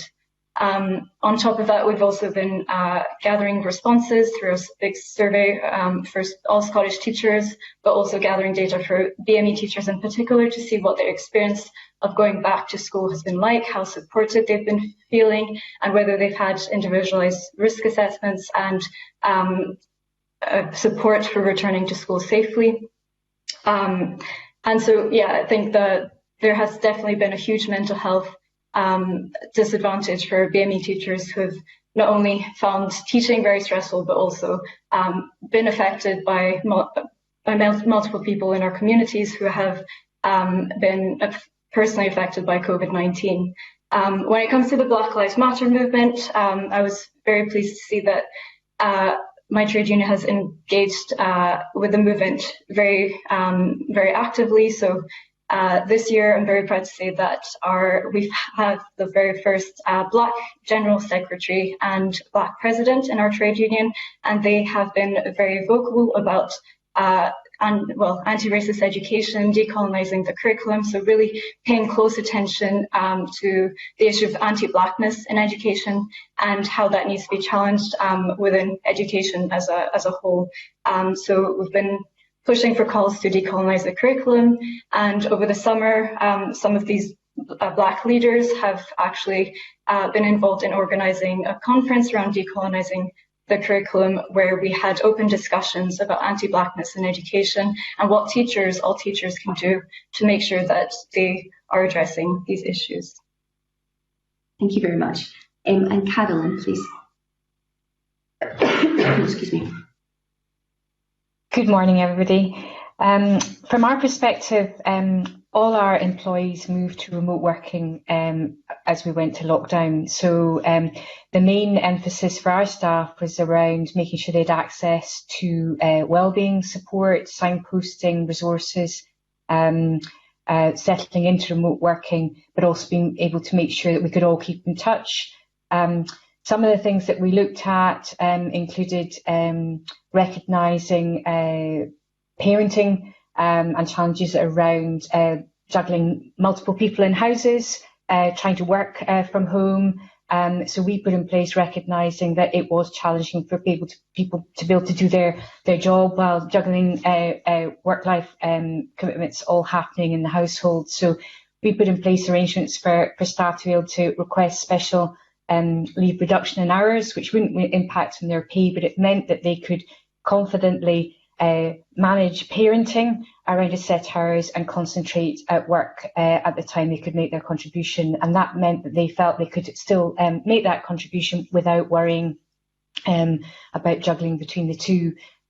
We also put in place some webinars later on, having done some surveys around the challenges and that guilt of parenting during lockdown, and we put in place access to some parenting during lockdown webinars, so bringing parents together and sharing those stories. As we move on, we're starting to progress to return to our careers advice in schools and working as part of the school community. In doing that, we've taken forward individual risk assessments for that return to school, and particularly through signposting, we have a very strong relationship with our recognised trade unions. They signposted us to an individual risk assessment, which was particularly around the risk of COVID, which was particularly helpful for individuals to work through that in discussion with their manager to really understand where they're at greater risk and what were the adjustments that we might need to put in place. Was it the right time for them to return into that face-to-face service, or did we want to make alternative arrangements? Because at the end of the day, we've put safety of our employees and our customers really at the heart of that. So that's been really helpful and reassuring, and it recognises that point that individuals are involved in that decision. If they feel comfortable to return, recognising the risks, then that's the individual choice, but also recognising that if people are concerned, then we go with those concerns. In terms of Black Lives Matters, yes, that's certainly for us, I suppose, to describe it probably as a wake-up call in the organisation. It has mobilised, like Agnieszka was referring to, colleagues to actually go with coming and saying we would like to establish a BME network. We have a really very successful LGBT allies network, which has made a huge impact on understanding the experiences for the LGBT community. And it's been great to see that network mobilising. Although I think there had been nervousness around that because it is a small group. As in many other organisations, the proportion of our BME community is very low, not where we want it to be. But it's important that they have that voice. And part of this was trailed by, as all the discussions around Black Lives Matters started to appear in the press and profiled on social media. We got on board with that in our local connections with our website, and really starting to share some blogs of, Black Lives Matters in Scotland too, profiling some of our BME colleagues and their lived experiences, which I think was very enlightening and for colleagues, and made many of us sit back and reflect on that. And an additional measure that we've put in on kind of links into this around BME and COVID is we've put in place an informal mentoring offer, recognising that individuals may be seeking some additional support from the challenges of what they're going through at the moment, whether it be work, life, or both, or just the whole challenges of what's going on around them in terms of a mentoring offer. So it's in a bit of a pilot at the moment, but that we hope will take up in terms of so people can have that support. And I'm very pleased to say that we have some of the BME colleagues have volunteered as mentors, and I've got into those discussions. Actually, there's a real opportunity here for mentoring and diversity mentoring to really understand that perspective from the BME mentor, what their lived experience is like, and what we can think about in terms of how we apply that in our own lives. So hopefully that gives an insight. Thank you. Fulton McGregor, can I come to you, please? Panel, following on from the last panel there, I want to continue on the subject of institutional racism, but I've got a slightly different question from each of the panel members, if that's okay, convener. Yes, absolutely. So, in terms of the SQA, if I could ask Agnieszka, firstly, if she thinks that institutional racism plays a role within the organisation in terms of employment opportunities, if that's something that's recognised by the organisation, and if there's any steps in place to combat it. Thank you, Fulton. Agnieszka. Thank you, Fulton. This is a very emotionally charged question. I don't think any organisation, as we sit here around the table, would like to admit that there is institutional racism within it. I think it is very complex and absolutely, consciously, I would say, absolutely not. We have got lots of policies, practices and checks in place to ensure that we are an equality and diversity embracing employer, and that includes equality impact assessments. It includes our people surveys. It includes working, which actually people surveys have got very specific questions with regards to people experiencing perhaps any harassment or bullying, whether connected to any characteristic or not. And then we work closely with our trade unions as well. That being said, institutional racism is now of late certainly connected to the unconscious bias and unconscious decision making, and from that point of view, as a society, we have got definitely a journey to go, and what we do in terms of ensuring that we tackle and recognise this is our recruitment module for recruiting managers is certainly has got equality, diversity definitely, but it also has specifically addressing unconscious bias.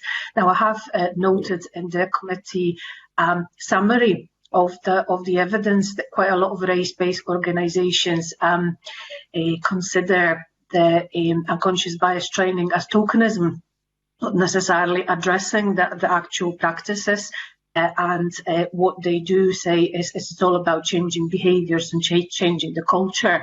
And I would absolutely agree with this. You do obviously start with the training, and I have spoken to a number of colleagues who have gone through training and said they found that useful because they didn't appreciate that they do actually have biases, that all of us have got biases.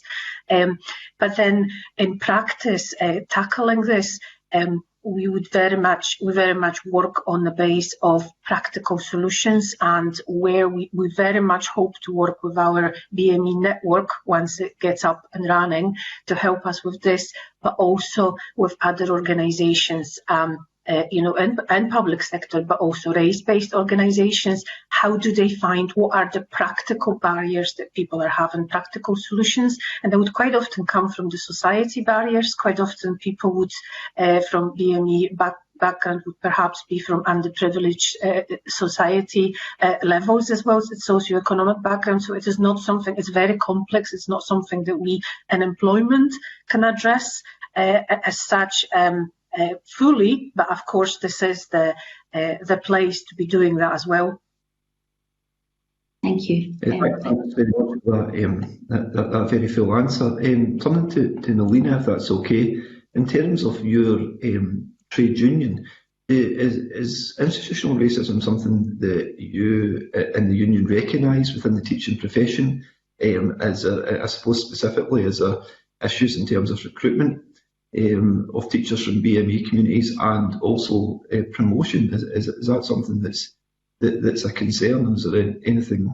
Is it something that the union have had to fight on at any point? Melina. Absolutely. I think as an organisation, we acknowledge that it would be naive to assume that any organisation is immune to institutional racism. Institutional racism, just for clarification, is a collective failure to support the needs of BME workers, be that in retaining or supporting them in promotion opportunities, but also when they face discrimination in the workplace. So as I'm very proud that my trade union has been working on challenging institutional racism and getting it recognised for a very long time. So we do that by engaging our BME members, making sure that we are always there to support them. And that comes through the different events we organise. So every year we have an Equalities conference in Scotland, and where we consult all the BME teachers, and we gather their experiences and use all the data we gather to then inform our policies and practice for the coming year. Same goes with we organize the biggest conference with BME workers, the biggest in Europe, I believe. And that is also where we consult and gather the experiences of BME workers, and we use that information to inform what we can do to support BME teachers in the next years. So we've been working very closely with the Scottish Trade Union Congress and making sure through motions every year that institutional racism is always put on the agenda as something that needs to be continuously challenged.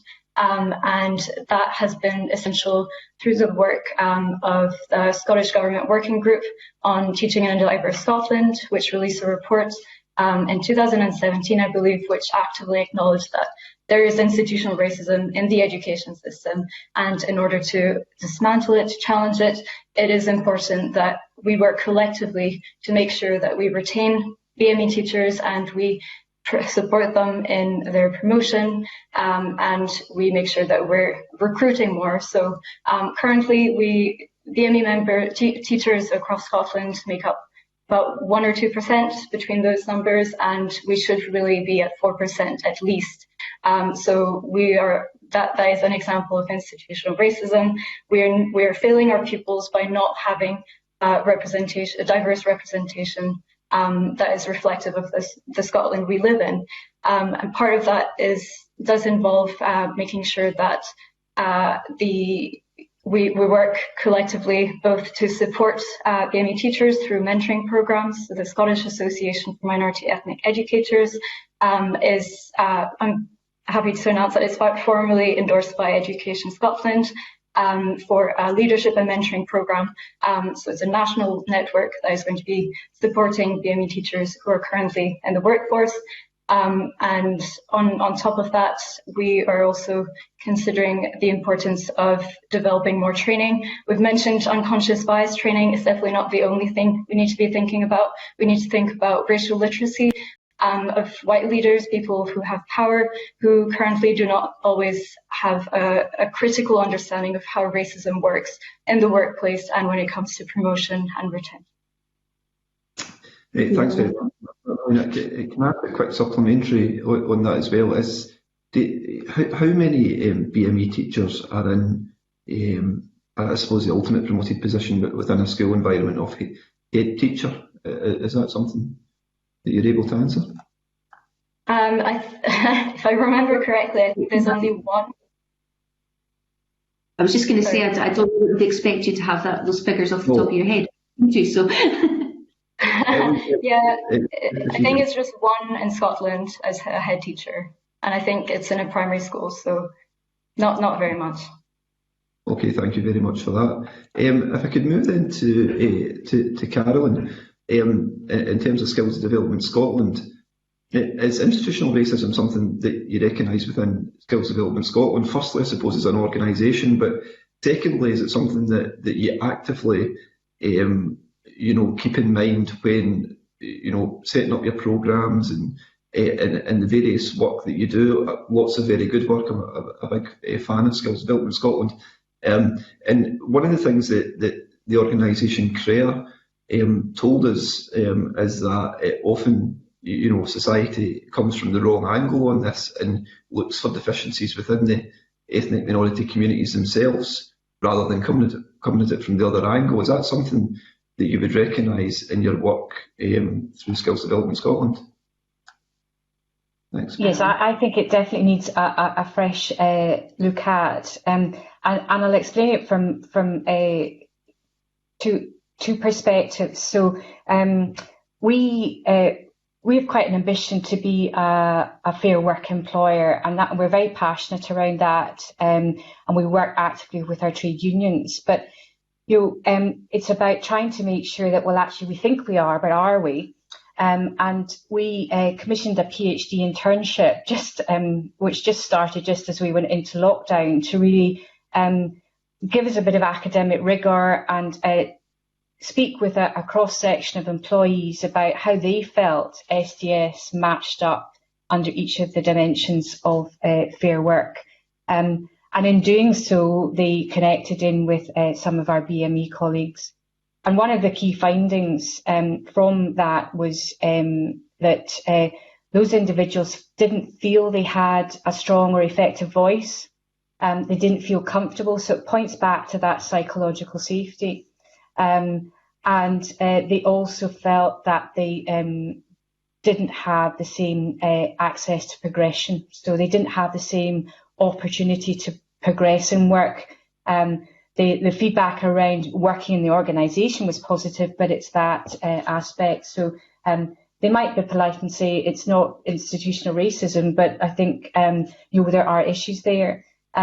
Since that time, I've then had the opportunity to speak to a number of BME colleagues around their own experience, and that really has been, I suppose, a wake-up call for me that we need to look at some of our practices. So yes, we've got all the practices that tick the boxes on equality, but it's then when it comes into practice, why are individuals applying for promoted posts on more than one occasion and not getting through making that progression? So that's something that I'm very conscious we need to look at.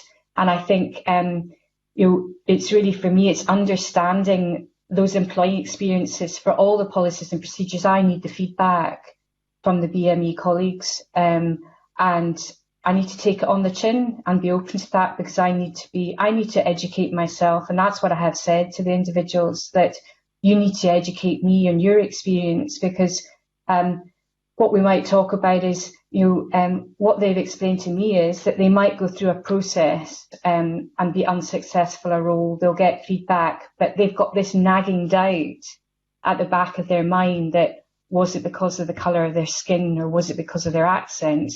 And that's been formed by their life experiences.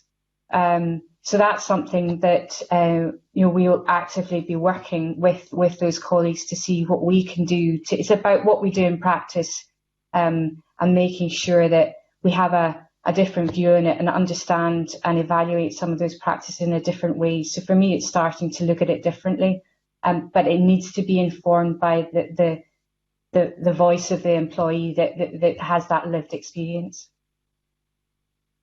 In terms of our programmes, very much a feature there, working to try and work with the communities to encourage them around the opportunities and the diverse opportunities. But as we say, it's about working with employers to help them encourage the value of the diversity, diverse backgrounds, bringing in that variety and innovative in thinking, and a lot of the benefits of having a diverse workforce in practice. It's not just about the numbers, the different thinking, and being able to make sure that you can respond to your diverse communities which you'll serve. So I think it's definitely an education into employers. Thank you, Caroline. I want to thank all three panel members, very strong witnesses today, so thank you very much. I suppose I'd reflect on listening to that we maybe have to be cautious about the burden that we put on employees. It's quite an emotional burden if it's them that's to be sharing their experience and moulding things. I see that Melina wants to come in. If I can ask you to be quite succinct, Melina, we've got loads to get through, but I'm happy to bring you back in on those points.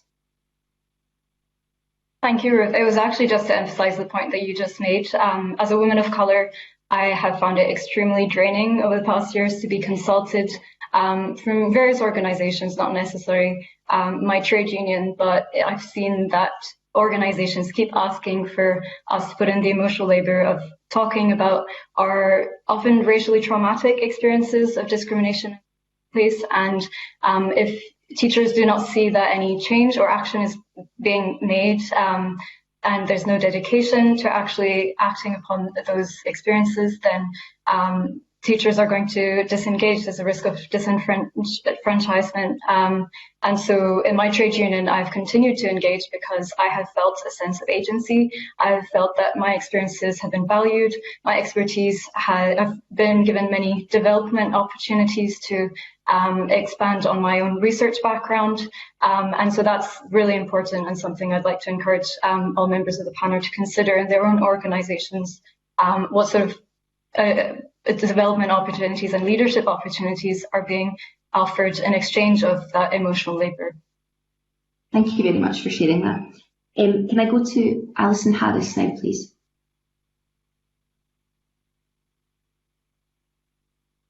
Thank you, Convener. I would like to ask the panel, firstly, good morning, panel, but could I ask you, what type of support do you offer your minority ethnic employees to help them retrain within your organisation, or perhaps even when they return, say, from maternity leave? Okay, if we go to Agnieszka first, please. Thank you for the question. As I have mentioned earlier, we are at the early stages of forming our BME network, employee network, and I have got very high hopes connected to that network to actually give us very practical solutions and practical suggestions and an insight into what specific issues the BME employees may have. But I would like to say that we have got a very high rate of employees coming back from maternity. It's over 95%, so it's not a bad story at all to be told. We have also got a very large proportion of workforce on flexible working contracts, so the both formal flexible working and there is plenty of informal flexible working arrangements. We have got over 100 different codes for flexible working, so you can just imagine how many different versions there is. But we have been also very much driving flexibility throughout our management team, so much so that we have over the last 2 years introduced specific HR KPIs that would drive the flexibility. One of them is to actually reflect the flexibility on where it is for every director and every business area, and a bit of an element of healthy competition helps in here a little bit, but also what we call flexibility readiness, which is basically the proportion of posts that we advertise both internally and externally as happy to talk flexible, and that again is rising very much so. But apart from the flexibility angle, it's not just about the flexibility, or flexibility could have more than one phase effectively, and there is a large a emphasis on discussions leading up to employees returning and preparing to return to work, to just really find out exactly what their personal circumstances are and how the organisation could help. And the emphasis is very much on, if we can accommodate it, then we absolutely should, and we absolutely do. Thank you. And going to Melina now for Alison's points about retention of staff, perhaps that specific example of maternity leave. Melina. So in my trade union, as I mentioned, every year we organise consultation conferences, and that's for the different protected characteristics, equality strands, so LGBT conference, women's conference, BME conferences, and so it's at those sessions that we are given different opportunities to train. So last year I attended a leadership course, which encouraged me to apply for more promotions. But I'm also aware that there are other sessions and other trainings that actually support teachers who are perhaps considering to retrain or remain in the profession. In Scotland in particular, we organise development sessions for, again, these different developments, well, protected characteristics. And at these sessions, we make sure that all workers are aware of their rights and how the trade union can support them. And I think that is crucial for making sure that people remain and are retained in the profession. Thank you. And if I can bring Carolyn in there as well to answer Alison's questions. Okay. I mean, broadly, we don't differentiate in terms of access to flexible working. It's for everybody, and we have actually a high proportion. We have 25% of our workforce work flexibly, whether that's reduced hours, and then maybe some work compressed hours, and then it goes up to 29%.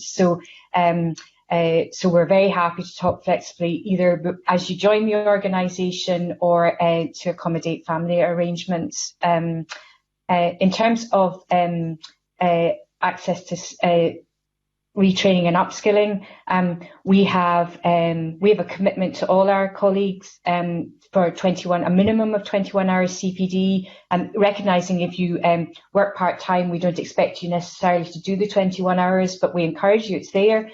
And people are able to access a variety of courses self-directed in line with their own career aspirations. Many of those are now virtual, that might have been workshops that have been face-to-face, but we also offer individuals the opportunity for sponsorship to study for further qualification, and that runs on an annual basis.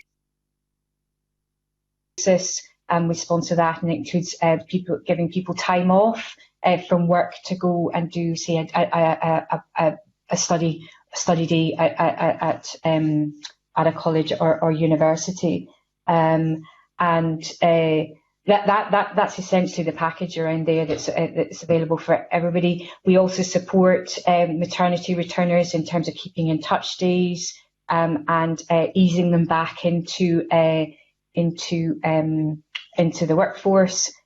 We have also, as a slightly different initiative, it's not just around BME, we have had what we call them gender Skype calls, to really open up that conversation with senior leaders, senior female leaders, around the opportunity to progress in work, and you shouldn't feel limited by having a family. It can be juggled, and being able to then do some mentoring around that through somebody else's experience, so that you don't have those kind of limiting beliefs, doesn't hold you back. Okay, thank you very much. Can I move on to Mary Fee now, please? Thank you, Convener, and good morning, panel. This is not the first time that this committee has looked at the issue of race equality. And one of the things that's been suggested to us is it would be a good idea to hold a public accountability event, where senior accountable officers from public authorities are invited along to discuss with the committee and with stakeholders what they do to encourage diversity. And the committee and stakeholders would have the opportunity to ask questions of these accountable officers. Do the panel think that an event like that would be beneficial to our inquiry? Agnieszka, please. Thank you for the question, Mary. I was watching the previous panel, and I am very much with Christopher, who has said that so long it would be a good idea, so long as there is a very strong learning and development angle to it. These kind of events do require an enormous amount of preparation, and in as much as I'm absolutely not undermining the value of them, but it is the matter of resource for organisations, and some organisations have got more of it than not. And what also worries me slightly is most of the time spent on doing the activities or on actually then compliance and reporting them, and I would rather do the former than the latter. What I would welcome is having panels, perhaps like this one, but larger, of employers and also other race and other characteristic-based organisations where we could facilitate that learning. I have noted again in the committee's summary of evidence, Scottish Government works with like 20 different race-based organisations. This is not something that SQA could ever dream of, because we don't have those resources, but we would love to be in a position to be able to tap in on the ideas and practical solutions that they do have. So if those events where from that angle, and of course I'm all for accountability, because accountability does drive actions and actually makes us do something rather than just talk about it. But if it was a very strong development and learning angle from that, and then perhaps that being able for the organisations to be able to follow that up or read up on it somewhere or meet up with specific organisations that have got initiatives that were of interest of them, then that would be welcome. Thank you. Thank you. Melina, please. So with regards to a public accountability event, I would approach that sort of thing with quite a lot of caution. Just from my experience with the STUC Black Workers Committee and the Teaching in a Diverse Scotland working group from the Scottish Government, I am aware that there's already a lot of work that is being done around making sure that there is accountability and collaboration between different educational key stakeholders. And so the risk with such an event is, again, just reinventing the wheel rather than actually using those existing structures, those existing working groups that are already involved in all this work of accountability and making sure that key stakeholders are held accountable. So at a risk of becoming a tick box exercise, we've done an event, it would be more interesting to maybe look at the long-term structures. So instead of an event, I would love to see some sort of long-term structure. Like the Teaching in a Diverse Scotland working group is a short-term working group. If we have that sort of thing as a permanent structure, which is there with funding to make sure that there's an ongoing conversation and commitment, there will be long-term engagement. Because as soon as it's one event, it's finished, a new priority comes up, and all the issues are set on the margin because there just isn't enough time and investment in these issues. Thank you, Carolyn. Thank you, Marina. Sorry, Adeline, please. I think the events are always worthwhile, but I think it has to have the right focus and be focused on particular outcomes. And I would suggest that we probably want to stimulate a change of emphasis and bring about a thinking differently approach to the practices in employers. So I would certainly value an event where you could come together to collaborate, to really generate innovative ways to address the problem in a different way. Because if we continue to do what we've always done, we'll always get what we've always got. So I would very much appreciate that. I think that there also would be value in bringing in maybe some working with some professional bodies, maybe something like CIPD Scotland, who are very experienced in employment matters, that might be there as a resource to help bring things together, to have that focus in just new approaches, maybe the Fair Work Convention. And I'm very conscious of the reference around continuing the effective voice. But maybe actually whether it's the STUC involved in that on behalf of employees. So just having that rounded really with that focus on thinking differently, to really go back to the point around the institutional piece. We have to address the bit, how can we unlock the cultures to really create that. It's not about diversity, it's about the inclusion piece. The numbers is good, but it's the inclusion, that sense of valuing everybody in the workplace and the contributions they make, rather than having to adjust to fit in. Everybody should bring themselves and contribute in that way. So I think that's where I'd like to see the discussion going. Thank you. Mary. Okay, thank you. And I think quite clearly what is coming out when I ask that question is the focus of the event and the outcome, because it's very important that we build in that focus on outcomes to make sure we get the most from an event like that.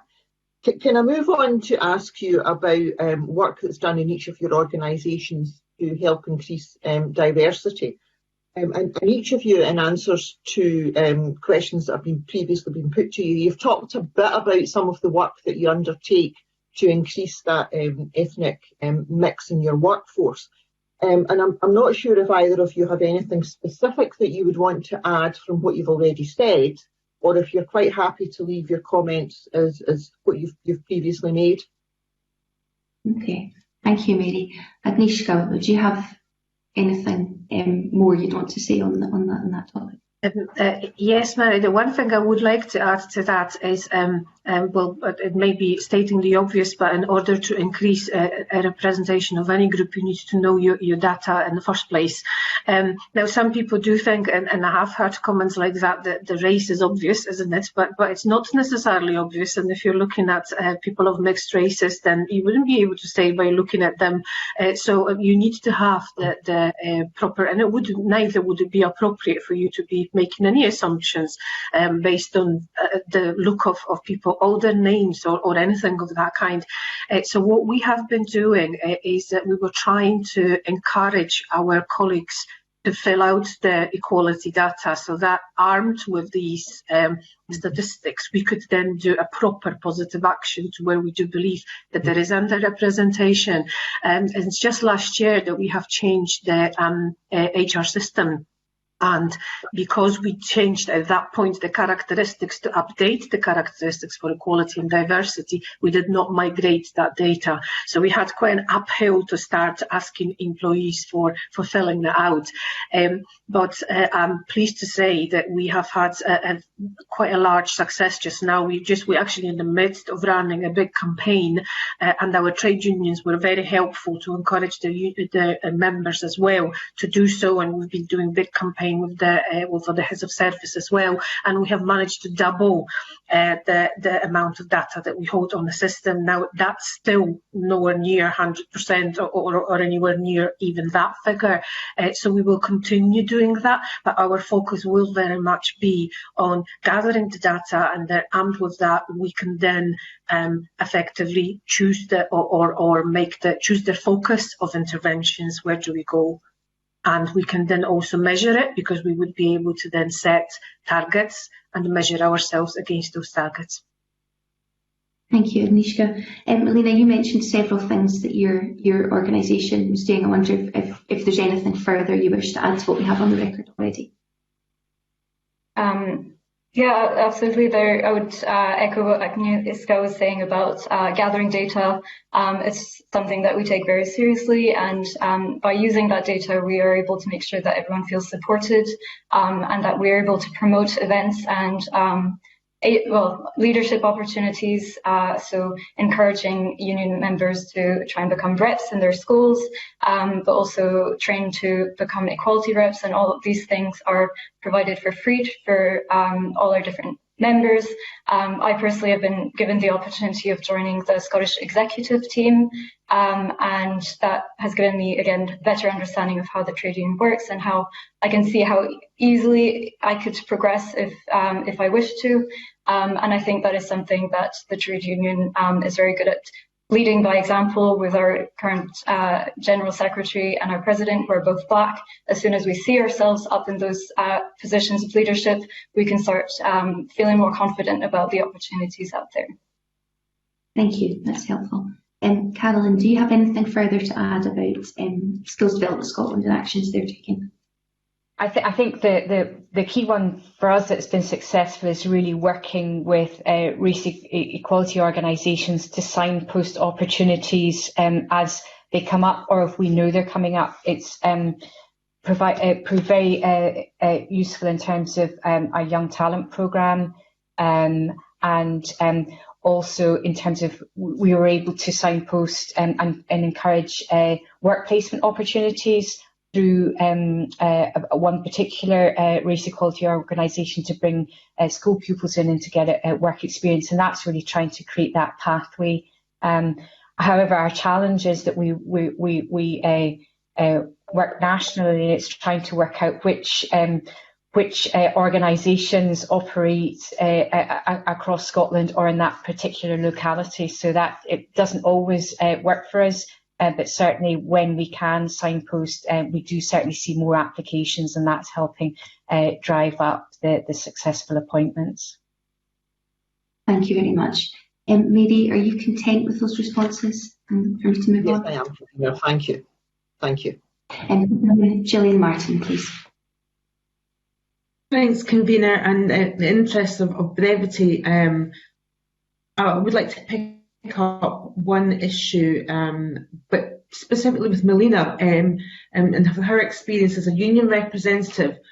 What, Melina, your assessment is on the positive action measures that you've seen either educational institutions or education departments and local authorities, whatever, using, and given that we've such slow progress in the regard of getting more BME teachers, and also the progression, as you've mentioned, to head teacher status, how have the methods of positive action that you've seen been used? Are they effective? Have they been working? And we heard last week from Equalities experts that some of them felt that the wrong ones were being used, and there wasn't really any real assessment on their effectiveness. What are your thoughts on that? Melina, please. So when it comes to positive action, I think there tends to be a lot of reluctance around using positive action. It's often seen as something that is wrongfully disadvantaging BME people, as if we were underqualified. So sort of working from that deficit mindset, and actually what my trade union and what the Teaching in a Diverse Scotland working group have been trying to put forward is the idea that actually positive action is a way of supporting BME teachers in overcoming the barriers that we tend to face when it comes to promotion. So we often face glass ceiling, and then as we have also different identities, intersectional forms of oppression come into play. So as a woman of colour, I might face both sexism and racism. So my glass ceiling becomes a concrete ceiling. It becomes really hard to actually get a promotion. So we need to move past that. We need to accept that actually in Scotland, white privilege is something that is still at play. And as soon as we mention whiteness and white privilege, there is often a bit of fear and reluctance to actually talk about it. So I would encourage people to start thinking about how white privilege is actually making it easier for majority applicants to get promotion, and how positive action, so having quotas or making sure at least that there's a certain number of BMM members on the panel at interviews, or getting through the interview, so having quotas is not an example of favoritism. It's actually trying to rectify that privilege that exists in Scottish society. So that's where we come back to this idea of encouraging white leaders to undertake racial literacy to training to really overcome those barriers around their understanding of racism. So developing a more critical understanding of how racism operates in Scottish society. Thank you, Melina. Gillian, did you have any follow-up for other members, or do you feel that you've... Yeah, I just, the two panels very briefly, just to ask what positive actions they might have used and what assessment they've done on their effectiveness in their organisations. Okay. Can we go to Agnieszka, please? Thank you. The difficulty of the positive actions is what I have said before. We've not actually got proper data to back up the positive action, and there is a level of nervousness, as Melina said, from the employer, and I'm looking at it from the protecting employer point of view. As much as the legislation allows that very much for disability, but not really for other characteristics. So I think this is why employers are reluctant. Now, the positive action would be absolutely fine so long as we can back it up by a proper data. And I think this is where we are really aiming just now, is to be able to gather that data and then home in on experiences of other organisations like us and of the organisations that could specifically support us for any characteristic that we find being underrepresented. Thank you. And Carolyn, please. If we analyse data around progression through the recruitment process, and we identified that BME candidates were less likely to progress through even to shortlisting for interview. So that took us to actually move to an anonymous application. We've seen a direct benefit of that in terms of more of those applicants are getting through to the shortlisting stage. And we also at the same time took the opportunity to, particularly for our young people, our young talent recruitment, we moved to values-based and life experiences rather than competency, and that is definitely making an impact, and again moving through from interview to successful appointment. We are going to then take that to the next stage to understand what might be any barriers at the actually interview stage. I think probably what I have reflected on from having listened to previous panels is there's more that we could be doing around positive action around race. We do it in respect of ring fencing rules for disabled applicants, and whilst we signpost to certain organisations we work with that we would like disabled and candidate applicants from BME in particular, I think we could do more in that positive action space, so that's something we'll reflect on. Thank you, Carolyn. Can I bring in Alex Scott now, please? Thank you very much, Convener. The panel have largely covered the questions I was looking to ask about how they assess the feedback and the application process where people are rejected. But I wonder if I can ask a slightly different question, and it's just about how we disseminate best practice. We've heard quite a lot about best practice from a range of panelists, both evening and last week. And I just wondered if the panel could tell us, is there a way in which we can better capture this, either through a sort of kite mark about ensuring that your recruitment processes are as inclusive as they can possibly be, or if not, is that something we should aspire to create? I'm thinking along the lines of the kind of investors in people kind of kite mark. Agnieszka, can I go to you, please? Yes, so is your question essentially over how we could capture best practice? Could I just check with you? Yeah, I'm just thinking, I mean, forgive me, I may not know about this and it may exist already, but it would strike me that if there was like a sort of standard to which organisations could aspire, like along the lines of investors in people, just the way they manage their people, if there is a similar standard we could apply for inclusivity in terms of recruitment. And that doesn't necessarily just have to be about race, it could be about disability, gender, and the rest of it. Yeah. Okay, thank you for clarifying. I mean, those standards do exist. So you do have got investors in people, investors in young people as well. You have got CIPD. So there is a number of best practice in there that could be used by organisations. ACAS has got its own guidance as well. But I would kind of come back to what Carolyn has said. Perhaps what we do need is a little bit of a radical approach, because we're using all of this best practice, and we are all using this as responsible public sector organisations. We are still finding and the representation and certain characteristics will certainly BME. So where does it come from? Is this a design of our jobs in the first place? Is this the type of qualifications or experiences that we require for the jobs? Do we need to do this? Can we do something a little bit more radical about it? I was listening to the panel last week, and Dilraj from Amina Muslim women said that we do not seem to be at all considering the life skills experience that women have had when they were caring for children and relatives, and when they're then starting an employment, they're starting from scratch, they're starting from nothing, because that experience doesn't count for anything. And there is I've been actually chatting about that with Carolyn just the other day, and she mentioned something that really struck the chord with me about people from BME in particular would really have, and sorry Carolyn if I'm stealing your thunder in here, but they would really have high levels of resilience because perhaps they have experienced some things that white people wouldn't have.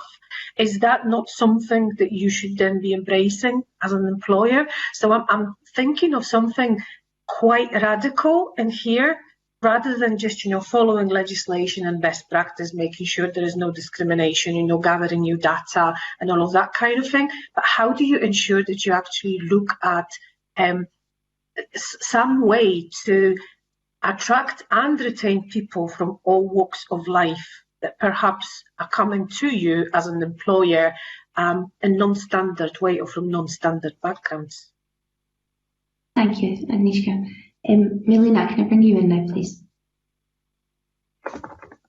I'd absolutely agree with what Agnieszka was saying about just a radical way of thinking of the added value that BME workers bring to the workforce. So really, I would focus on a collaborative approach, making sure that every organisation that is involved in race equality is consulted, because there's a lot of good practice out there. But then if we don't join the dots, then it's not going to work together. So I've had the opportunity to work on the Teaching in Diverse Scotland working group, and that's where we've had different educational key stakeholders working together to try and realise what each organisation is doing and how they can work together to make sure that those procedures are put in place collaboratively. So, for example, the Scottish Association for Minority Ethnic Educators has been working on a leadership and mentoring programme for BME people, BME teachers, and that is where we've been empowering teachers to recognise the added value they bring as teachers in Scotland. But that on its own is not going to work, so it's really important that we then look at leaders and how they are, and employers, how they are actually recognising that added value that is brought, questioning the interview practices, the interview questions. Do they give opportunities for those BME applicants to actually showcase their added value? So definitely liaising with all the different organisations that already do this work is crucial to that point. Thank you very much. And Carolyn, can we bring you in on that point now, please? Yeah, sure. I suppose there's no kind of the kite mark around equalities that we use is the Stonewall Workplace Index. That's the one that we felt it's a kind of a UK-wide benchmark, and there's quite a rigour around assessment in there, and that's made a big difference for us in terms of being able to address equalities practice, not just for LGBTI colleagues, but for the range. But you're absolutely right. There's nothing there for that would, there might be things around the Race Equality Charter, but I think that about the good practices, actually it's about rethinking for the future of work. So if the future of work is about increasingly global, remote working, harnessing diversity, and to be innovative or creative, you need to harness that diversity. That's how organisations will succeed in the future of work. So there's definitely something about rethinking design of roles, the skills that people need to bring to work, so very much more around meta skills, and rethinking actually what are the leadership attributes for the future in organisations, about and very much positioning inclusive leadership in there and definitions around that. So I think that that's something that event could kind of focus on, but working with the likes of the CIPD The Fair Work Convention talk about not just fair work, but fit work. So fair, innovative and transformative work. So it's thinking about actually how we approach work, the design of roles, what we need people, how they need to apply themselves, draw on their skills for a rapidly changing world of work. So I think it's some of that different thinking that we need to apply in what we're looking for. And I don't know whether we've necessarily paused and thought the design of roles, is that really fit for now, and the skills and defining that in a different way. Okay, thank you. That's very interesting. And our final questions are from Alexander Stewart, please. Thank you very much indeed, convener and panel. Can I ask specifically about training? We talked about that at the last panel, about what training public authorities should provide to ensure that employees come from a diverse workforce. So if you can give some influences, because we've got a very mixed picture that some organisations provide mandatory, some do face-to-face, some do online, and some are very optional. But as you've heard throughout this evidence session and previous ones, the importance of training to ensure that you will get the diverse workforce that is required. Thank you, Alexander. Agnieszka, please. Thank you. We do actually provide a blend of training, and I suppose you could look at the training from two perspectives. One is the training for employees to be all aware about diversity and equality. Another would be the training that would be available for underrepresented groups to actually be able to progress and develop better throughout your employment. Talking about the first one, we do have a compulsory corporate induction, and as part of that induction, the diversity and inclusivity are the compulsory module, and every employee has to complete that. And there is a blend of online, and there is a blend of, if you like, a workbook exercise that they do need to do, and that needs to be signed off. We have also got training compulsory for our managers, so for anybody that becomes the manager and is being promoted to a manager, and again, diversity and equality are part of that. And there is a module, but then also then follows is a training session where there is more of a discussion based on how you actually create an all-inclusive environment. And I think the previous panel has acknowledged that the online learning and module-like learning is a great idea, because it reaches out to people and they could do it as and when they require, or they can refresh, but it does not give an opportunity for an interaction. So that's why we are going for both. We have also got the training for recruitment managers, and every recruitment manager that is going to recruit people should be completing that module. And again, not just equality and diversity, but unconscious bias are part of it. But another thing that we have introduced fairly recently, just last year, we've got a big program of what we call values-led leadership. SQA has got two main values, that's trusted, enabling and progressive. And we have designed a program for all employees. Actually, it is being rolled out. So executive team has got its training, heads of service, managers, and eventually all employees will have that training. And it is very much about, if I were to summarize what it's all about, it's about providing psychological safety for everybody, so that everyone could bring their whole self into the workplace, and we could then home in on their specific and unique talents.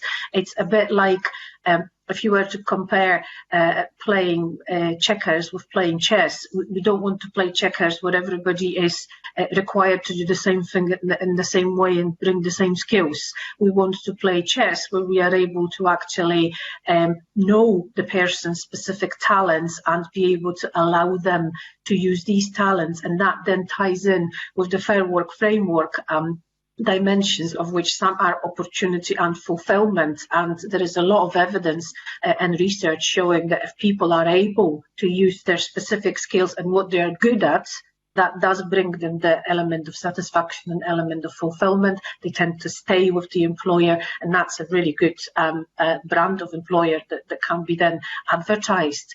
And the final thing I would also mention, if I may, our organisation has recently, through the Business in the Community Scotland, signed up to the Race Charter. And again, that's very much at the back of Black Lives Matter campaign. And that is quite a big thing, as I see culturally, because for the starters, we have got an executive sponsor, so somebody from the executive team is allowed to sponsor that. Then we are going to ask our board to commit to 0% tolerance on bullying and harassment. So there is the support from the board, so it is quite a powerful thing.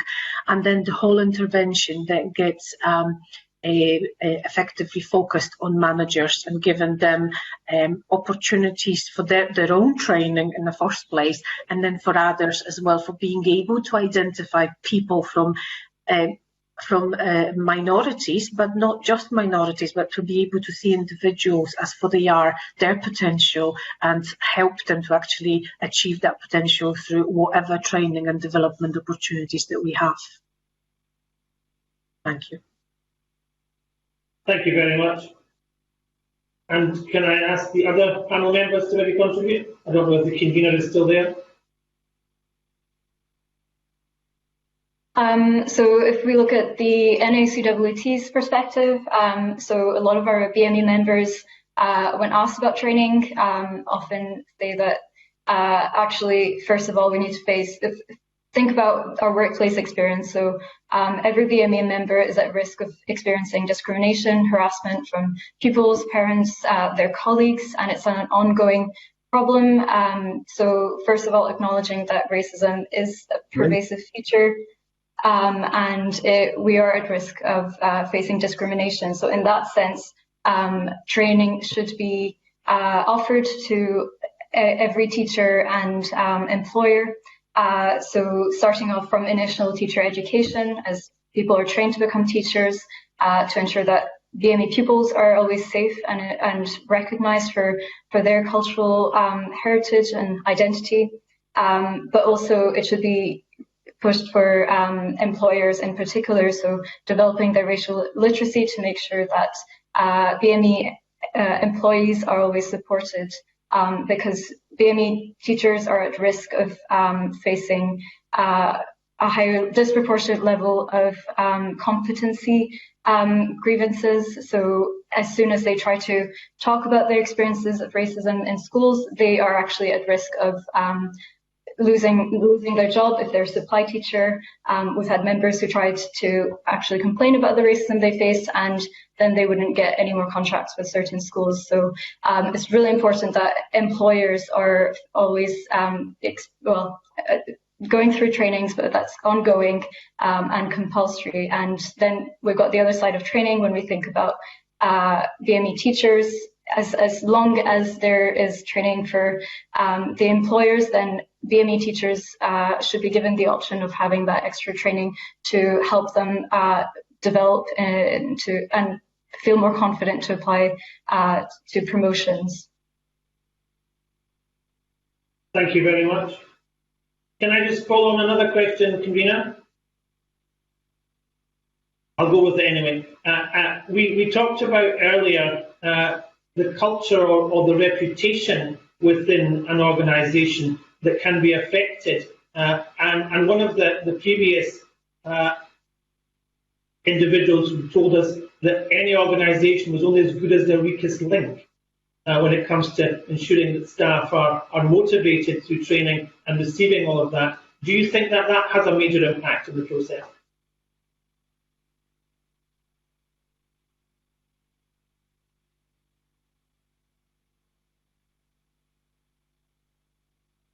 So yeah, absolutely. As long as there is a risk of facing discrimination in your workplace, then the BME teacher is not going to feel supported by their work environment. So it's really important that their managers are always confident in dealing with issues of discrimination and racial harassment. And if they are not competent in that respect, then we are risking the loss of another great BME teacher. So it's I absolutely agree with that.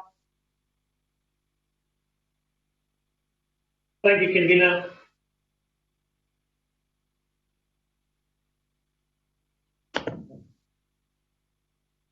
I'm not sure. I thought we had Ruth back, in which case I will step in as Vice Convener.